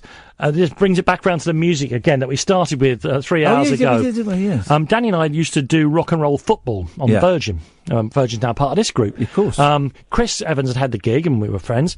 And he said, I'm sick of rock and roll football. Will you do it now? You lot know more about football. And what essentially was a Saturday morning show for about 4 hours where you'd go, talk about football and play music, hence the name rock and roll football. But Virgin at that time had one of those pre-programmed music policies whereby they'd worked out what keeps people listening is 147 beats per minute followed by 157 beats per minute. You mustn't put a noisy record against a quiet one, and so on and so on. So what we had, Danny and I, was we had the show going and the talking bits were good, but we could only see the next record and the one after that. We would hate the first one and we'd hate the second one even more, but we had no control of the music policy. And it's a matter of some pride to me, because we were getting nicely paid there, because that was Virgin and Chris and all the rest of it, that after about 6 months of that, in the middle of the season, we said, we can't stand this. We can't stand the music policy. We like music. We care about it. We'll choose the records. They weren't having that. They got some kind of American computer program which pulled down Heart. It's always Heart, isn't it? Not the radio station, the band Heart. Heart. And then you get Toto out of Africa, or whatever it was called. And in the end we said, this is making us sick. We'll die. We'll die on air. We left. No one, or hardly anyone now, gets to choose their music, and that always. The great Jeff Lloyd, who I think is another brilliant broadcaster, who recently left, was it Absolute, wasn't allowed to choose his own music. And I think if you've got someone who knows that much and is that knowledgeable, I want to know what records they want to play. I want to know I want them to share their knowledge with me. It's not just music, is it? Without coming the old man on it, public houses, the best pubs used to be the most individual pubs. But they didn't make the most per square foot. And so now public houses are run, they have to have these beers, this kind of music in the background, this kind of carpeting. You mustn't have bald velvet seats, my favourite kind of seats in a pub. And so they make an extra few bob. But It doesn't make for the best pubs. It doesn't make for the best radio. No, I understand why they're doing it. It's become a sign. What is? It's not an art, what we do. It's an alchemy of some kinds when it's going well. It's certainly not a specific science. And bringing in people with abaci, if that's the plural of abacuses, to do it, I'm moaning now. Probably, you know what? I'm so lucky. I don't play full tracks. I play bits of music on my shows and Talk Sport, and they let me choose whatever I want. And I throw it out to the audience now as well. They pick the tracks as well. Carl, thank you for that, mate. Thank you. Great to talk to you, Kyle. Ta-ta. We're coming to the end of this. We've got another 5 hours to go. 6 hours, giving us an extra hour. Another 5 hours to go. What is there that you want to do that you haven't? Is there something next? Is there a big project? Is there something in the back of your head thinking, oh man, I want to give this a crack? Look, I never set out to be anything. I worked on the railways for 3 years because my father worked on the railways and I worked on the railways, and so I've never had. Ian, I'm going to say this. I've never had any ambition except to whatever I fall into to do it as well as I can. Yeah. I'd like to write. I don't want to write a novel. Everyone wants to write a novel. Yeah. I don't want to write a great comedy series. I want to write about the things I care about, music, about myself, my family. Yeah. About growing up I grew up right in the middle of London. We could walk to most of the big gigs and all that sort of thing, and yet I grew up in an extraordinary, strange world. I was in New York about 5 years ago, and I was noticing how much New York recognises its Irish past. Yeah. The Irish bars are still very authentic. You can find traces of New York's Irish past. My parents came here in the 50s. I grew up, as I told you, I didn't know any English people. I knew only Irish people, really, except the few Poles and Italians I went to school with. And the pubs down the Essex Road, where I'm from. Oh, the Essex. My mum grew up on the Essex Road. Where about exactly? Oh, do you know? I don't know. She went to. There was a school there, Owens. Oh, Dame Alice Owen. Yeah. My mum went to there. I live about 70 yards from Dame Alice Owen's school now. You go. Wow. You could do a pub crawl from the Camden Head was always an English pub. Yeah. But from the Swinging Sporran down as far as the Green Man, including the Thatched House, the King's Head, the Queen's Head, the Half Moon. Yeah. All the way down, you could go from one Irish pub to another to another to another. Every trace that we were ever there. Now, of course, with the same freckly white colour as the local population, and people have gone off and done well in the buildings and moved out to the suburbs, there's no trace that we're ever there. Yeah. I want to write about growing up in England, but not knowing any English people. Yeah. And it's not a big political statement, it was just weird. Yeah. I think it's very funny as well. I'll give you an example I always give. And this is small R. We've got a minute. Small R racism. Yeah. My mum used to wander along, and I realised at about 10 years of age that all my family worked on the buildings and did heavy work on the railways and the buildings. And I said to her, why is it... First of all, we walk like... And every time we saw a garden that was untidy, flowers weren't cut, or there was a mattress in it, she'd go, English people. Very lazy. English people. And I'd say, but why can't we do all the work, man? Why do we build the roads? Why do we build the hospitals? Why don't the English people do it? And she would say, because, Danny, they're too weak because they live on Spam and chips. They didn't eat proper food in her mind. They didn't have spuds in their jackets. There you go, you see. Danny, I've loved every second of this, mate. Thank you so much. I've had a ball, as I say. You're very kind, you're very generous with your time, and I'm always get a slight thrill when I see you walk in the office, because I've been listening to you Well, we'll do another one sometime, but let this one settle for a while, yeah? How about that? I think so. Dear listener, we'll be back tonight at 10 o'clock. Don't forget, tonight, at 10 o'clock, you can phone in to book your phone calls for Friday. That's what we're going to do, OK? Thank you very much. This has been the Late Night Alternative on Talk Radio. Ta-ta. Bye.